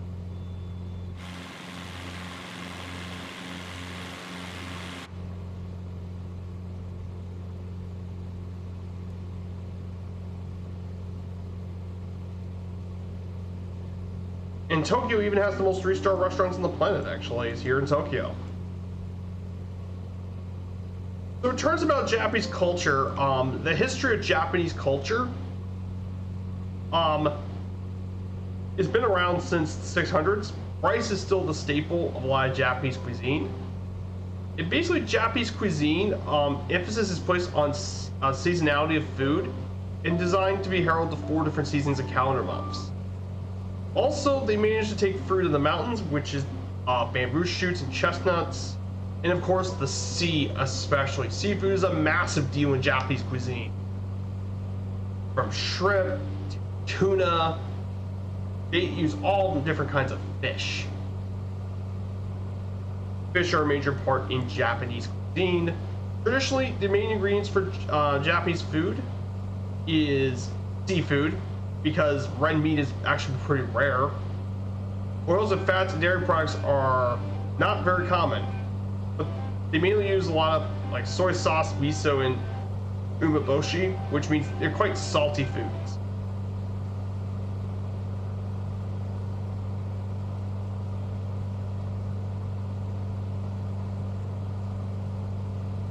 In terms of regional cuisine, Japan has a very rich regional cuisine with many different kinds of regional specialties known as Kyoto Ryori, which originated from dishes prepared using local ingredients in traditional recipes.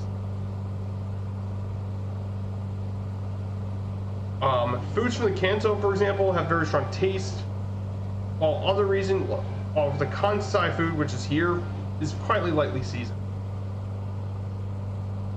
Regionality dishes are also served throughout Japan, so different regionality dishes as well.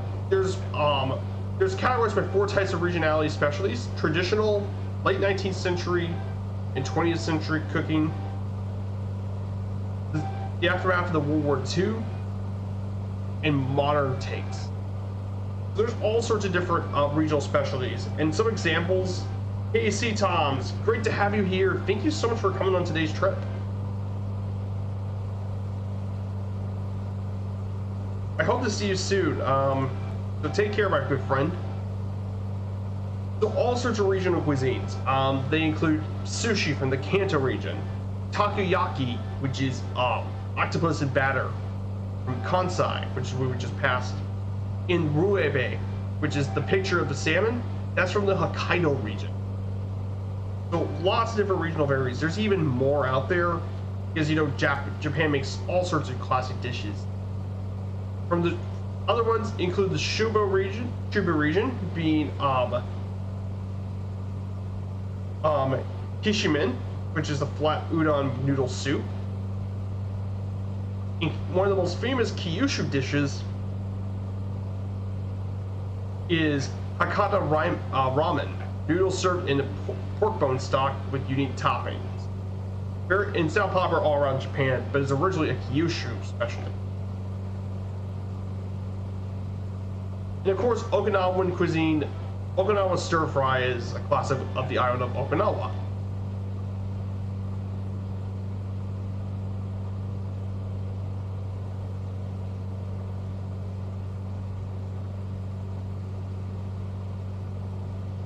So definitely some very important dishes. Get to actually have some delicious food as well. So what about Japanese dishes? Well, there's so many Japanese dishes. There's going to be lots of different slides. So let's go over some of these regional dishes, some of these dishes, obviously. So first are the rice dishes. Obviously, rice is basically the most important thing for Japanese food. In fact, rice is such a staple that they use to refer to normal meals in general.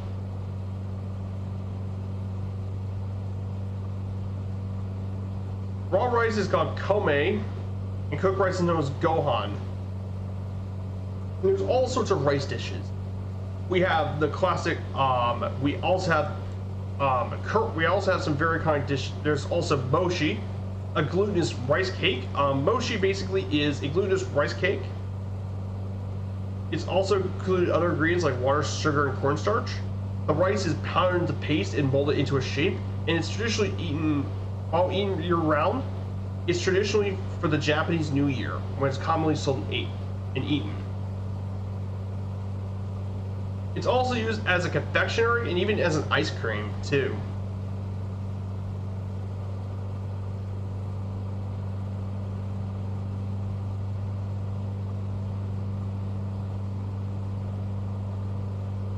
Another very iconic dish is the RJGG, which is hot green tea poured into cooked white rice with various savory ingredients, including umeboshi or tsukemomo.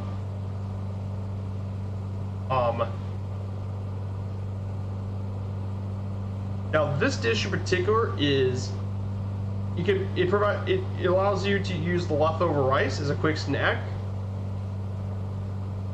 and it's been very popular during the Heian period of Japan. But during the Edo period, they use tea instead. However, here's a very famous dish as well, and this is onigiri. Basically, it is rice balls filled with the filling in the middle. Basically, they're the Japanese equivalent to a sandwich. And basically, what they do is they take white rice. It is white rice, and basically, they actually fill it with all sorts of different fillings. Traditionally, it's filled with umeboshi, which is basically the brine fruits. But they also do salted salmon, katsubishi, which is fermented tuna, kombu, which is edible kelp, pollock roe, and other salty or sour ingredients as a preservative. However, despite connotations, it's not a sushi. It's completely different. But it's basically a sandwich, basically. Those who don't know. And finally, the last one mentioned is tenmusu, which basically is a rice ball that's filled with deep fried tempura shrimp. So it's often put into bento boxes as a food. So do keep in mind, there's also rice porridge meals as well, including the famous zoshi soup containing rice in a stewed stock with egg, meat, seafood, vegetables, or mushrooms. And it can be flavored with miso or soy to create a unique flavor of rice porridge dishes. Then there's rice bowls, and those include the katsudon. It is a donburi, which is a big bowl consisting of deep fried breaded cutlet of pork or chicken. Then the one in the picture here is the oyakodon, which topped with chicken and egg, or it can be sometimes salmon and samuro, and it's literally called a parent and child bowl, which is in the picture. Then we have another dish called the tekkadon. Basically, it's topped with it's actually topped with tuna sashimi. Basically, it's basically raw fish sliced into thin pieces. And then finally, the last one is unadon. Basically, a big bowl with broiled eel with vegetable. And of course, there's one other thing you can't forget about Japan. How about the most famous export of Japan for a lot of its cuisine? Sushi, of course. Basically, sushi is vinegarized, vine-guarded rice topped and mixed with various fresh ingredients, mainly seafood and vegetables. Everyone knows how popular sushi has been. Sushi's been around for quite a long while, but it became especially popular during the Edo period. And of course, sushi has been exported throughout the entire world. One of the most famous Western sushis was the California roll, which is a norimaki with crab, cucumber, and avocado to suit more Western taste.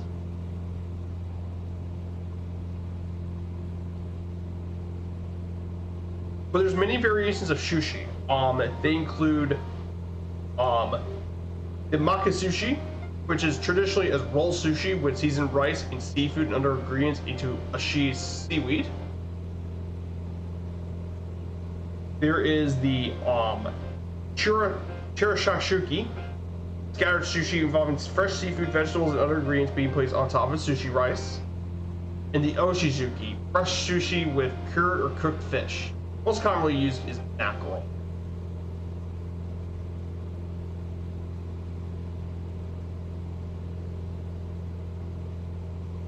There's also in-art sushi with fried tofu pancake between sweet soy sauce and sushi rice. There's definitely lots of stuff. There's also noodles as well. So noodles are very important as they often take the place of rice in a meal. However, with rice being such a strong appetite in Japan, they serve noodle and rice combination sets. So traditional Japanese noodles are usually served chilled with a dipping sauce or in a hot broth. The most traditional one is the soba with thin buckwheat noodles, and they have all sorts of different soba noodles. They have all sorts of different ingredients we put on top of these. And there's all sorts of soba dishes in there. There's cold ones, include the hiyashi soba with ingredients like Japanese yam, daikon, soybeans, and okra. And there's hot dishes like curry namban.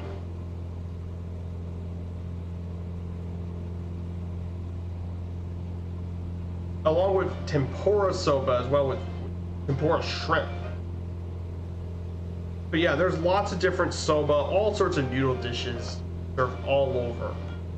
In addition to this, they also serve udon, which is thick white wheat noodles in a hot broth. And they often serve, and like soba, like you can put all sorts of toppings on them too.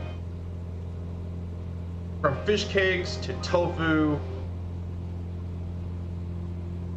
onions, you can put batter pieces, and seaweed even, potentially. Like all sorts of toppings as well.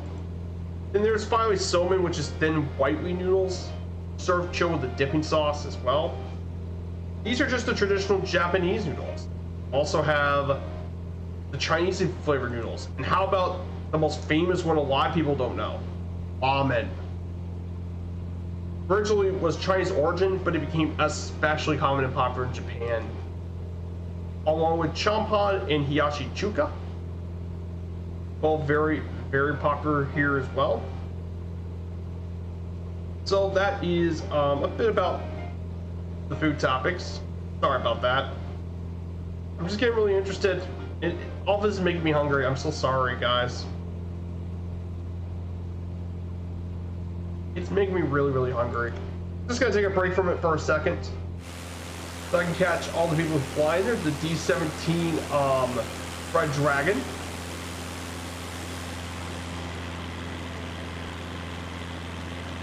So taking a break from the Japanese cuisine stuff for a bit. Just taking a small break. So I know that's a lot of information.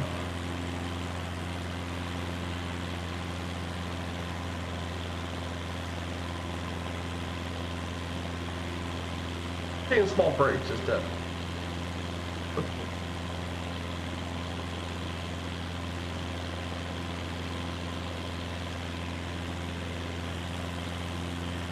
So I hope you guys are doing all right here today. I hope you're doing all right now.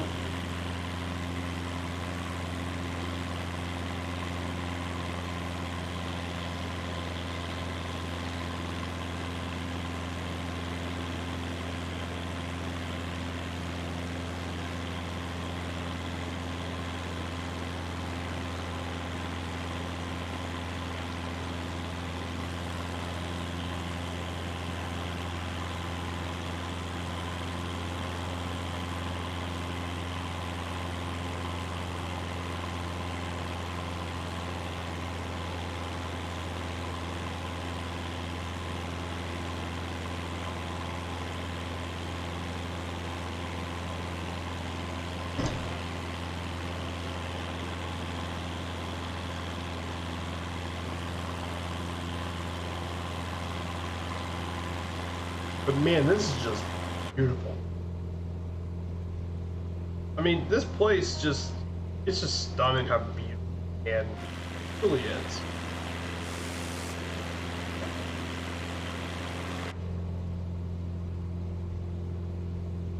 Just incredible.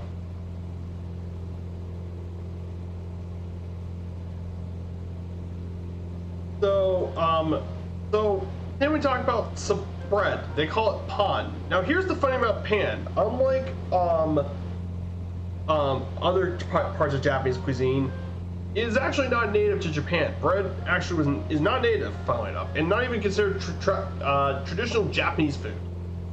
However, it's been common in the 16th century, and that's because it was actually introduced by the Portuguese, when Portuguese traders came through the area during that time. And there's all sorts of different bread foods, like curry bread which is deep fried bread with Japanese curry sauce. Onpan, which is a sweet roll filled with red bean paste. Yakisoba pan, which is filled with yakisoba, which is fried noodles and red pickled ginger filling. And melon pan, sweet round bun with a melon flavored cookie like coating, poured in crisscross shape and baked. So yeah, Japan actually has a bit of breads. Keep that in mind.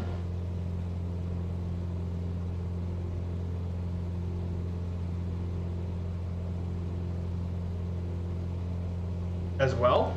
This is about the breads.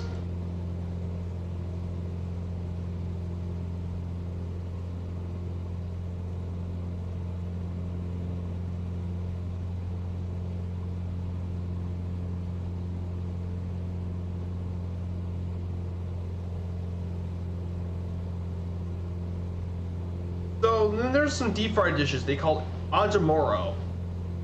Now, ajimono is basically the traditional term known as deep fried dishes. It's part of the okazu, which is the common Japanese main side dishes. There's several varieties of those. They include karaage, bite-sized pieces of chicken, fish, octopus, or other meat, flour, and deep fried. They're common bar food. There's also croquet, which is deep in bread and deep fried patties containing either mashed potato or white sauce mixed with minced meat, vegetables, or seafood. But this is a very popular everyday food here in Japan. You're very likely to encounter this food during this time. And then here's another iconic food you see a lot in Japan, tempura. Basically, they're deep fried vegetables or seafood in a light, distinctive batter. And in fact, here's a funny thing about this dish. This wasn't actually native to Japan. This was actually introduced by the Portuguese in the 16th century through their fritter cooking techniques. I mean, it makes sense. Tempura comes from the Latin word tempora. And basically, the batter to make tempura consists of ice water, eggs, and soft wheat flour. Sometimes baking soda and baking powder is added to make it light.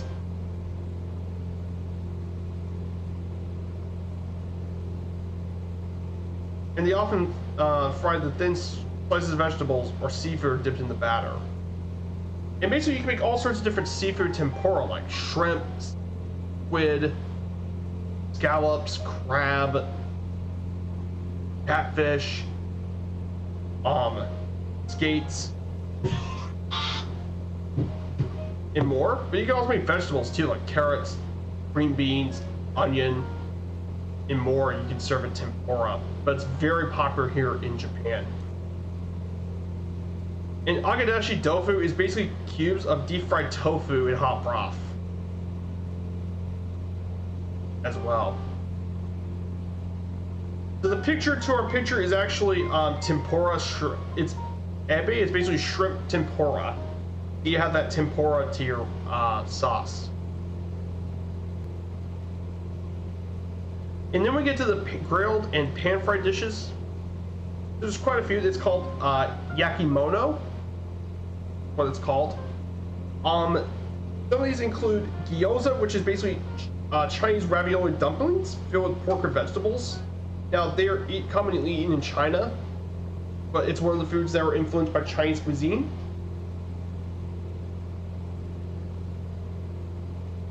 Kushiyaki is basically skewers of meat and vegetables.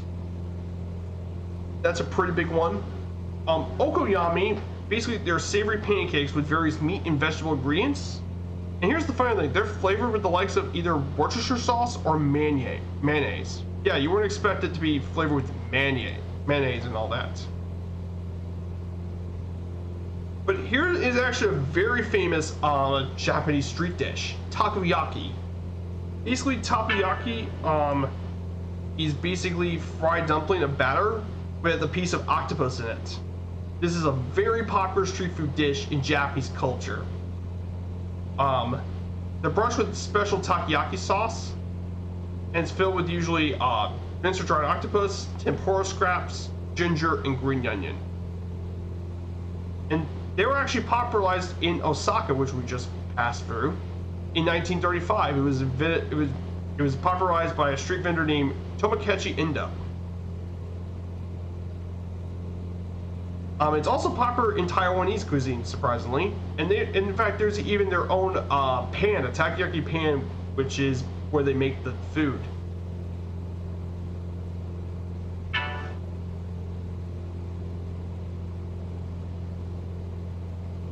As well, so very popular seafood thing for Japan. Then there's also teriyaki, another very famous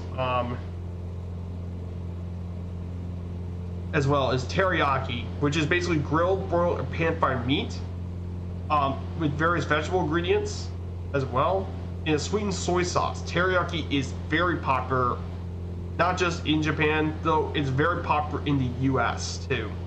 It has its own version called teriyaki as well, mainly in Seattle.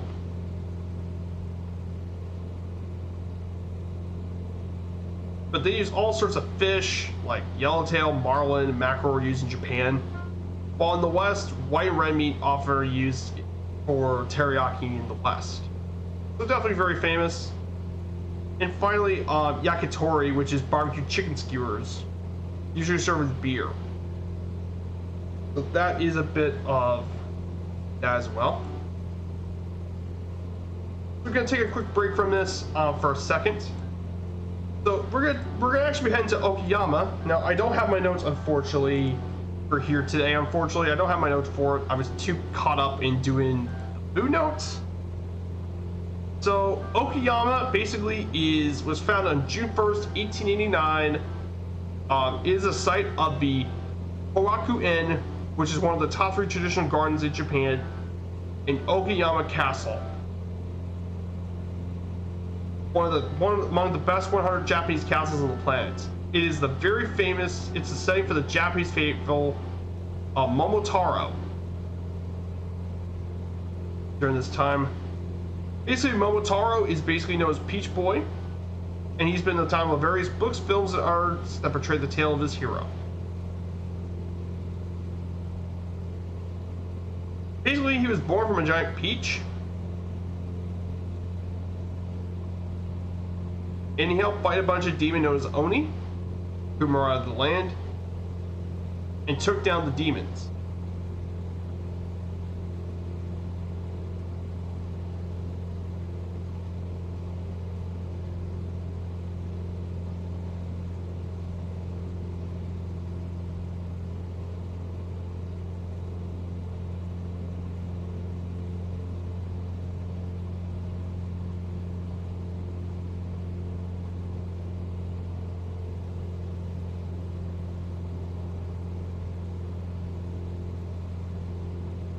So we should be approaching here soon.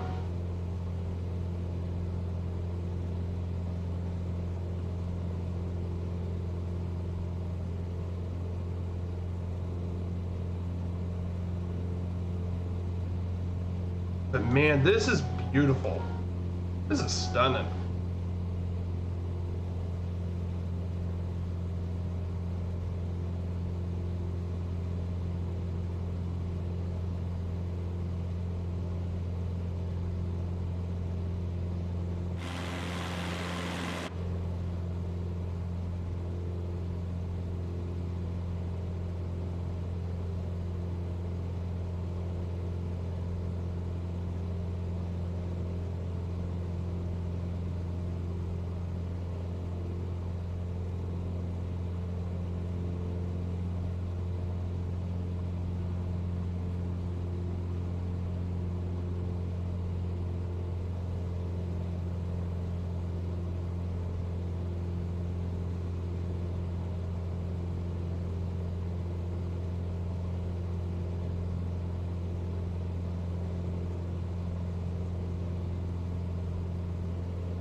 And this is just cool.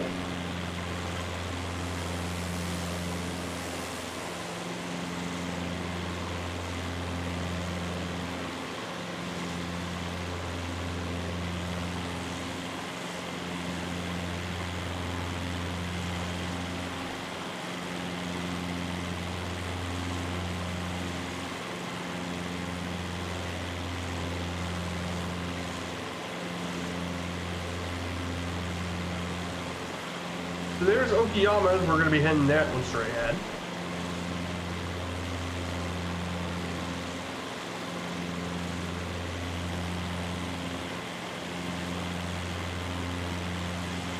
So we're going to fly over Okayama Castle. So that's going to be our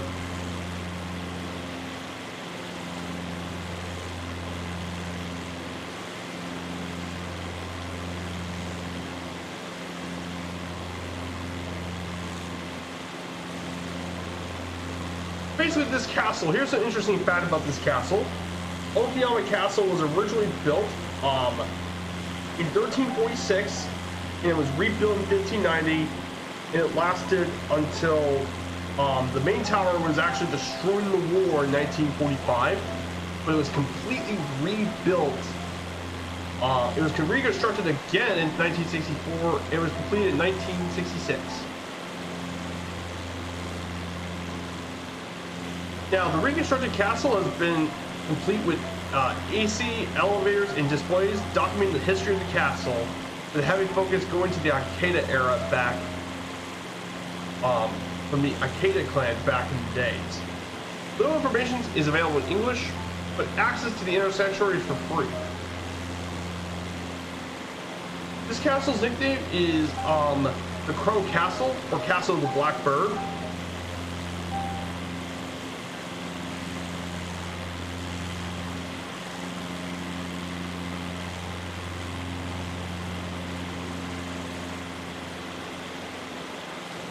So yeah, this is a bit about the castle and all that. Here's Okagawa down below.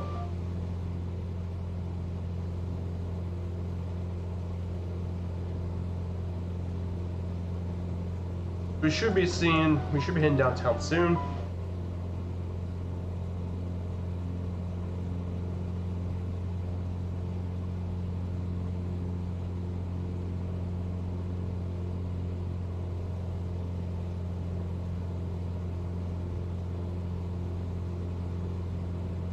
So if you guys like what you're seeing here, I do have a Discord, by the way. Here's the Discord. If you guys are more interested, if you like what you see, don't be afraid to smash the follow button.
Man, this is really cool.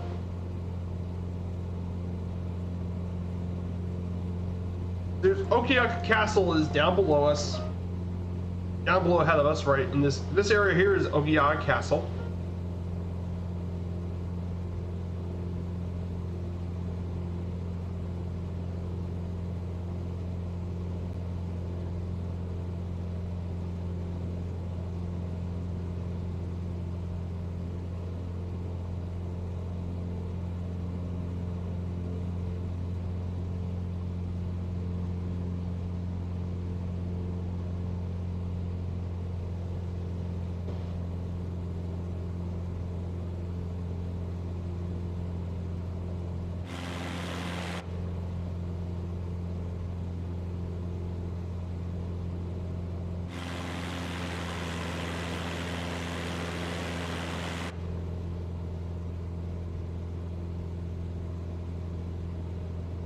There's Okeyaki Castle down below us. All this is the major castle area. Right there. Turn 263 degrees.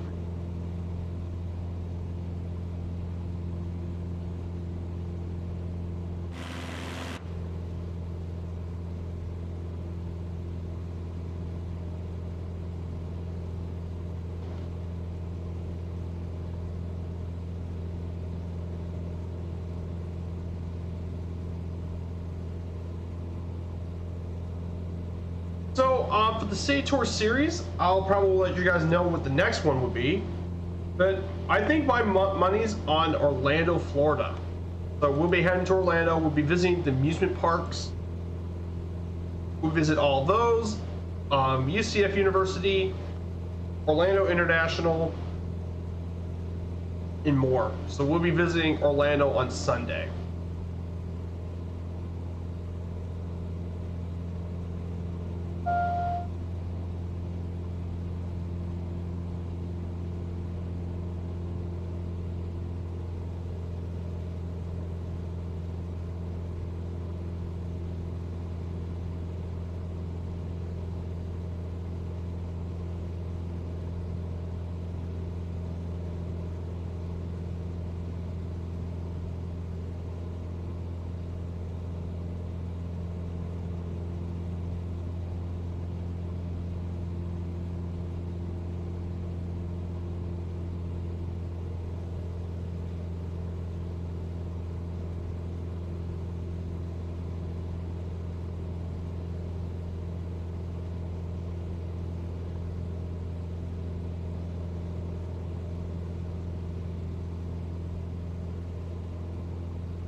So let's continue on with the cuisine stuff. So let's go ahead and finish. Let's go ahead and work on some more.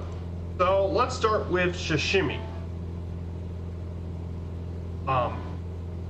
So sashimi, basically, for those who don't know, sashimi is raw, thinly sliced foods served with dipping sauce and simple garnishes, mainly fish and shellfish, served with soy sauce and wasabi, which is based off Japanese horseradish. But there's a lot of different variants of sashimi as well. There's all sorts of varieties of sashimi. Some of the most popular include salmon or sock, ika or squid, shrimp, tuna, mackerel, horse mackerel, octopus, fatty tuna, yellowtail, scallop, and sea urchin.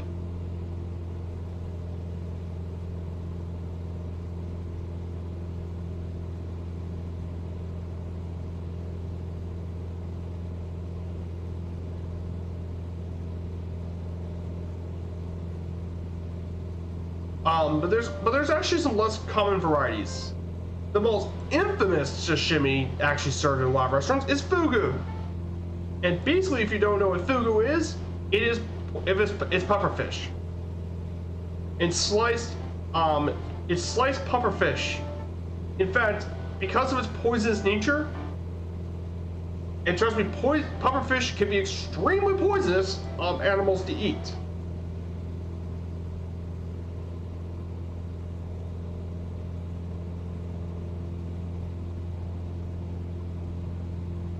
As a result, the chef must be preparing it. In fact, chefs have to be licensed to prepare this, funnily enough. In the regulation, in order to get even to be licensed to have served fugu, you would have to take 2 or 3 year apprenticeship. And it consists of a written test, fish identification test, and a practical test, preparing and eating the fish. Only 35% of applicants even pass. Because of small miscalculations can result in failure or death, the service believes the training process makes it safer to eat as well. And the reason why fugu is such dangerous is because, well, thanks to tetrodotoxin. And basically, tetrodotoxin TTX shuts down electrical signaling in nerves. So that's probably why fugu is so dangerous. In addition, there's also live sashimi known as izukuri. Then tataki, which is raw or very rare skipjack tuna or beef steak. Or finely chopped raw fish. And finally, the last thing is also bashashi, which is horse meat sashimi, sometimes called sakura. It's featured in certain areas, including the Shinshu region and Kumamoto. So there's that. There's also going to be soups known as suimomo and shirimomo. There's all sorts of different soups. There's many different kinds, actually.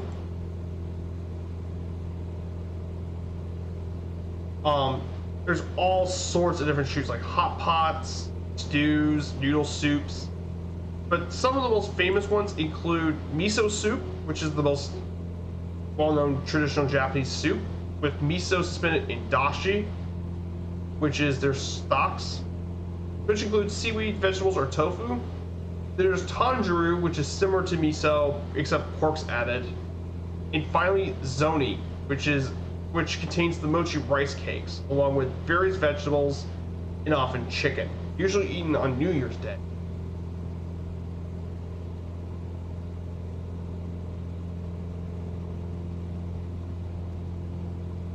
Well, so these are some of the soups.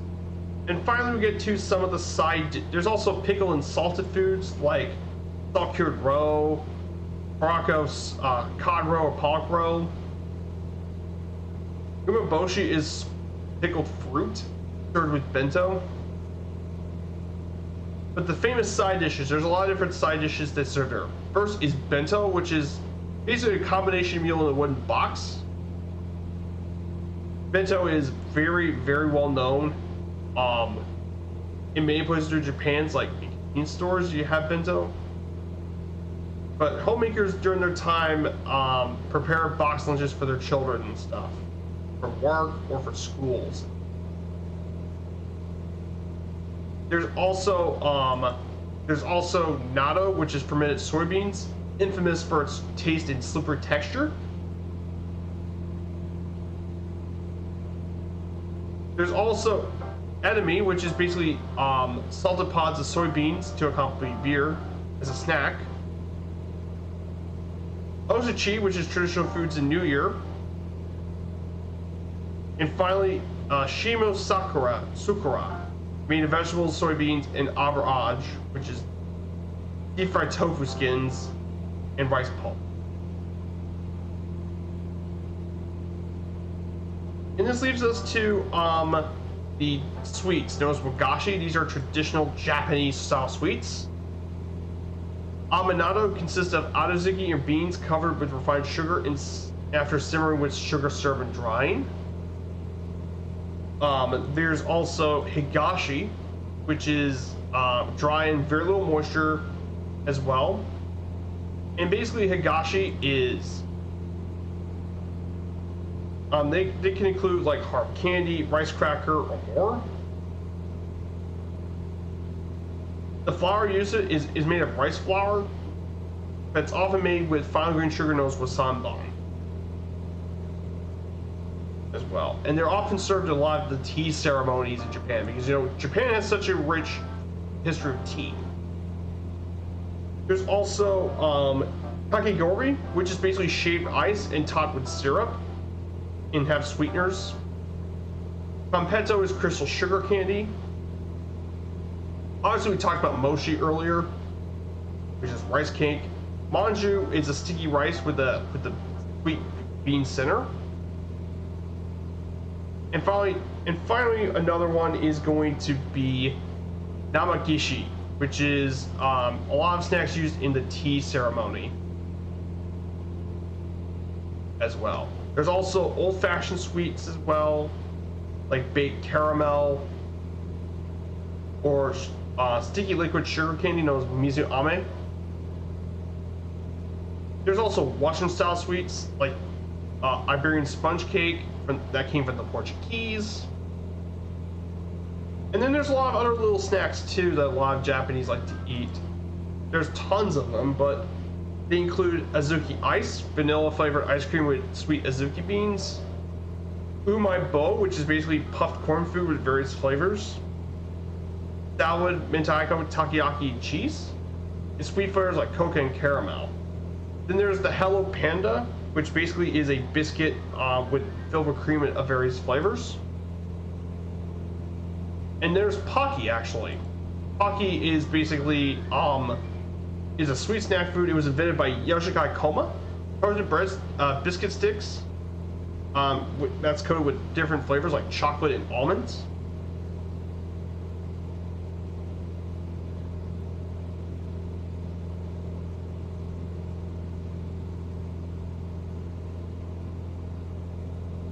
And they come with all sorts of flavors like lychee, coffee, caramel, banana, milk, honey, green cheese, all sorts of flavors. There'll be some more interesting flavors than most. And of course, ice cream too. Even though a lot of Asians are lactose intolerant, ice cream is popular. While the most common are chocolate and vanilla, however, there's some distinctly Japanese flavors, including green tea ice cream, and some of the less common ones include black sesame seed, known as goma, and sweet potato flavors can also be found here in Japan, funnily enough, if you ever visit some of the Japanese grocery stores. In terms of tea and other beverages, tea is by far the most popular drink in Japan. Historically, has been the most traditional drink, which includes amazake, which is fermented rice drink. There's a very popular genmatcha, which is green tea combined with roasted brown rice.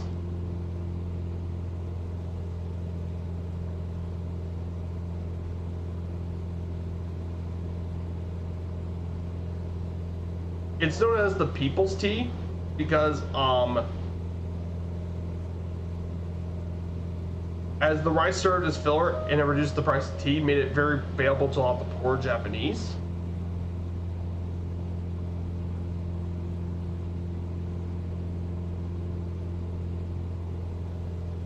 There's also another tea known as Hyokoro, which basically is leaves shaded from direct sunlight for 3 weeks before harvesting.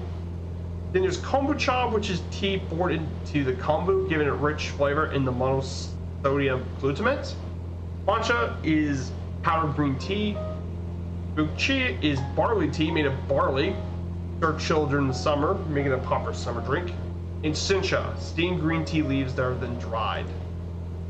You give it a kind of unique flavor, if you know what I mean.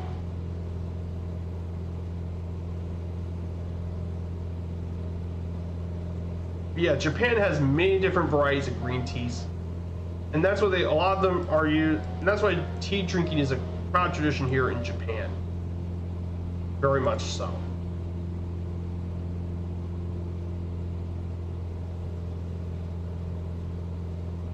There's also soft drinks they serve here too, including Kalpis, which is based off, there's Kalpis CC lemon drinks, known for its lemon flavor, and more. And finally, we get to the alcoholic beverages. This would be the last one for the slides. So the most well-known alcoholic beverage that comes from Japan is sake. Basically, it's rice wine containing 12 to 20% alcohol, and it's made by double fermenting the rice. It's a traditional meal is equivalent to rice, and thus it's not taken with other rice dishes. Sake is actually more similar in making.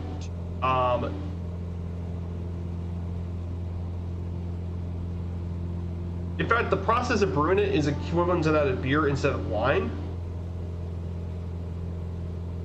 But in Japan, it's a natural beverage with special ceremonies it serves. So this contains nearly multiple times more alcohol by volume than traditional beer. And sake has been around for well over 1,000 years, made with rice. And there's all sorts of different flavors and tastes. Sake usually tastes, some of it tastes savory depending on it, or umami.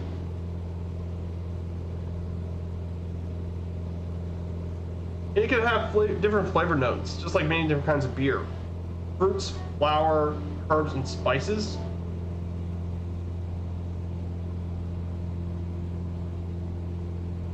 And of course, in Japan, sake is served chilled or heated, depending on the preference of the drinker. Traditionally, hot sake is for winter, and chilled ones for the summer. In addition to sake, there's also sochu. It's still a beverage made of barley, sweet potatoes, or rice. Contain 25% alcohol by volume. Then there's also Japanese beer. Beer has been recently grown in Japan for the past couple decades or so. Mainly the leading brand is Sapporo Brewing, which is the oldest beer brand in Japan. And also Japanese whiskey too as well. So yeah, that's going to be it for the cuisine part for today. That will conclude. Though Japan's imported a lot of stuff from the West, bread is probably the most important one. Is bread.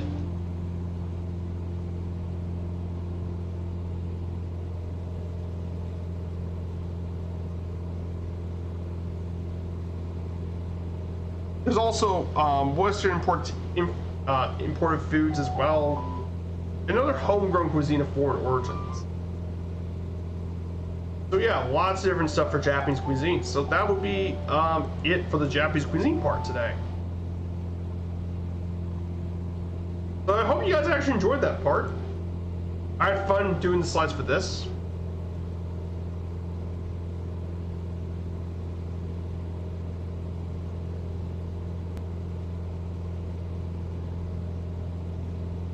Russian Air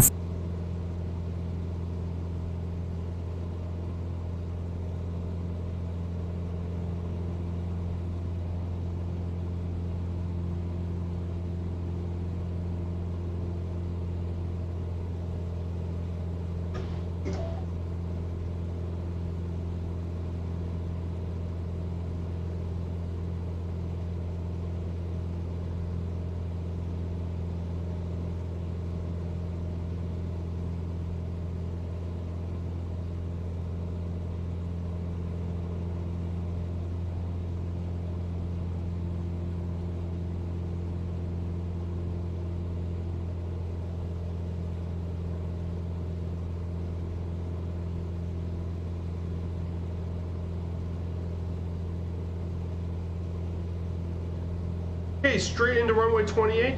Yes, Red Dragon. We're heading to runway 28 from Hiroshima. We are around 15 nautical miles from Hiroshima Airport, so this will be our final stop for today's trip. Is at Hiroshima today. So Hiroshima Airport, Hiroshima Airport is right outside the city of Hiroshima. This international airport is the largest in the region of the Chugoku region. Romeo Juliet Oscar Alpha. This new airport was opened in 1993 to replace the old Hiroshima Airport. It has a single runway of around 2,500 meters, which is around 3,000 meters long, or 9,000 feet of asphalt. There's only one terminal, and it basically has facilities for both domestic and international flights.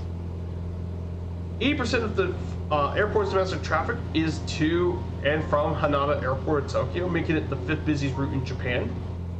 However, the only international routes are to places like Thailand, South Korea, Taiwan, and China. So according to my flight connections as well, currently, right now they fly airports. Currently the only international destinations is to Taipei in Hong Kong currently. So historically they've flown into Bangkok on Nok Air, but also to Dalian in China and Shanghai. So yeah, mainly the one they use it for is domestic. Like all Nippon Airways usually does all the domestic stuff in Japan Airlines. So that is Hiroshima Airport. Just a brief overview of that airport.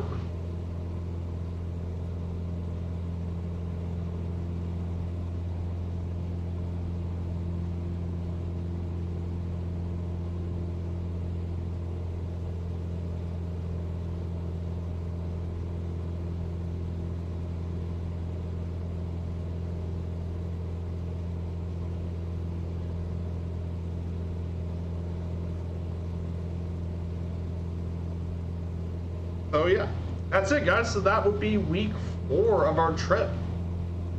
We got only one more left to go after this.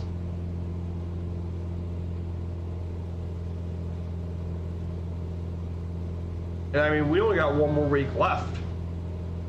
And that one we will be visiting Hiroshima, Fukuoka, Nagasaki, and landing at Kagoshima Airport.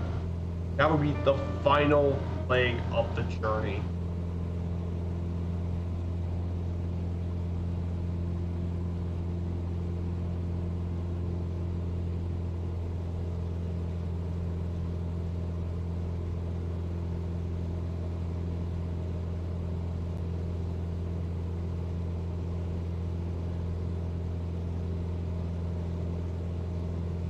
So that would be the final part of the journey. Well, I mean, that would be an insane way to end it.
So let's go ahead and predict the runway because we're going to be arriving here shortly.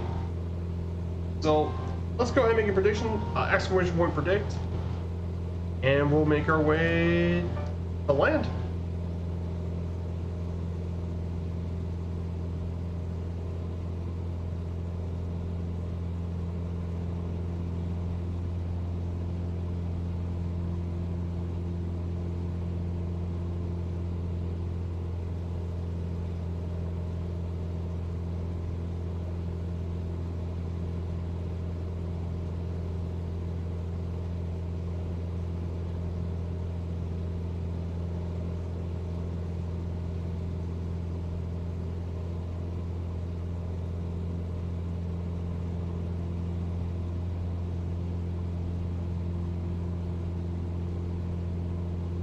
So here it is, guys. Ahead of us is Hiroshima Airport. Ahead of us, there's Hiroshima.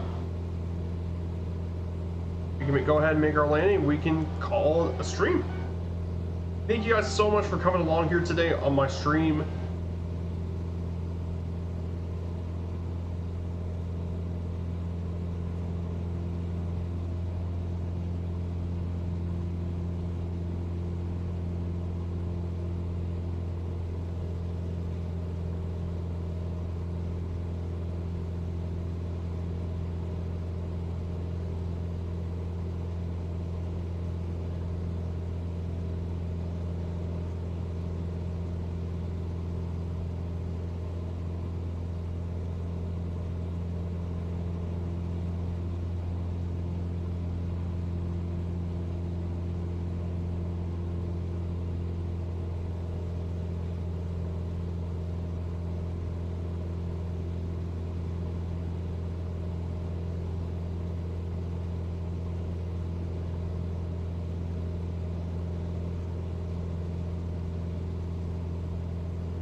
So that would be hey guys. So now we make it to the Hiroshima region of Japan. I mean, this is just stunning. I love the scenery out here.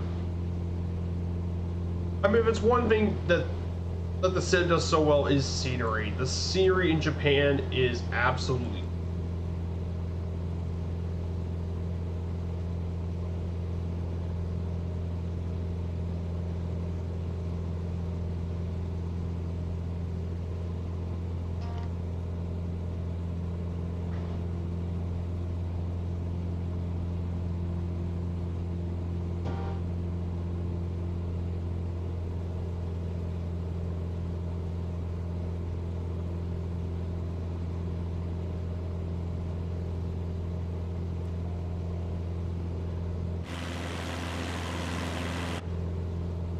We're gonna go ahead and fly.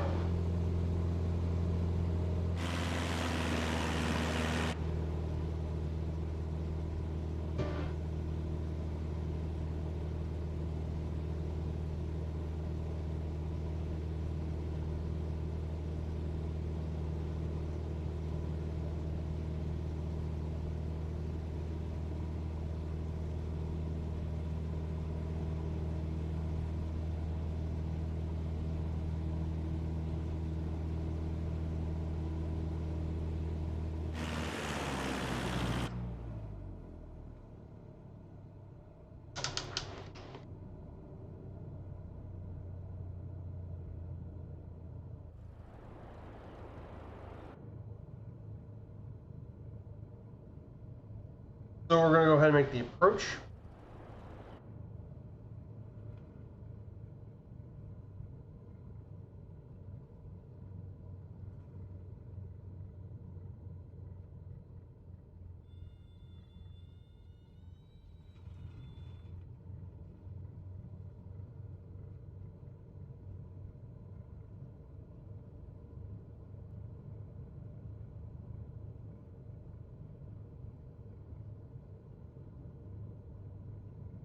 See if I can pull down the landing.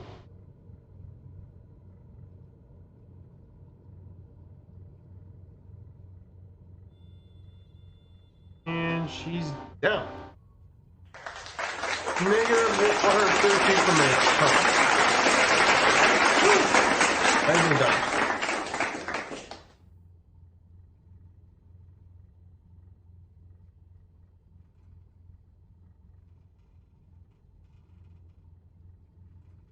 And we're going to find some parking and call the stream.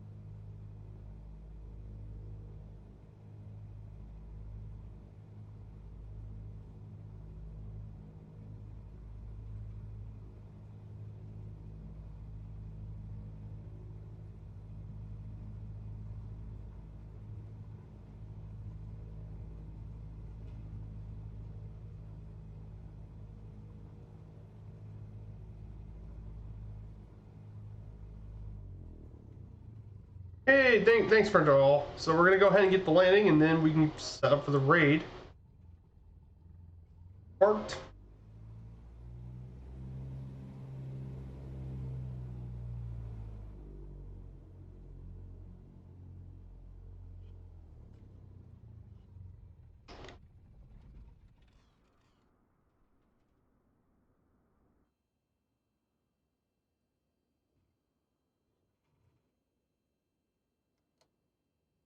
Turn everything off.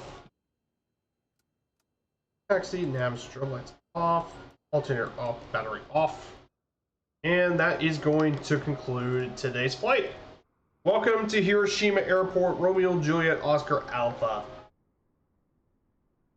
Welcome, everyone.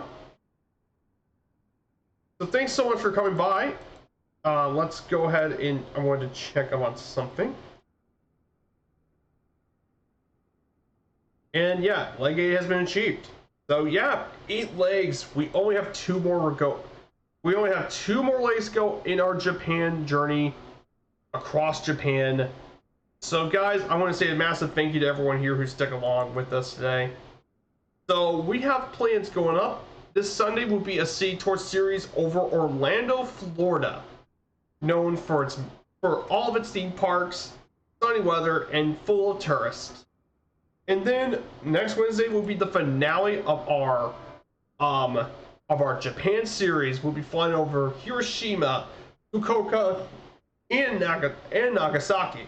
We'll be visiting all those cities, and we'll be talking about Japanese pop culture. And that will be a fun and exciting way to finally wrap up the series. Before we get to our newest Wednesday series, thank you guys so much. So for the raid today, I don't think there's anyone I can raid for today, so there'll be no raids for today. We'll take a break and catch you guys all later. Thanks guys, take care everyone, and have a great rest of your day.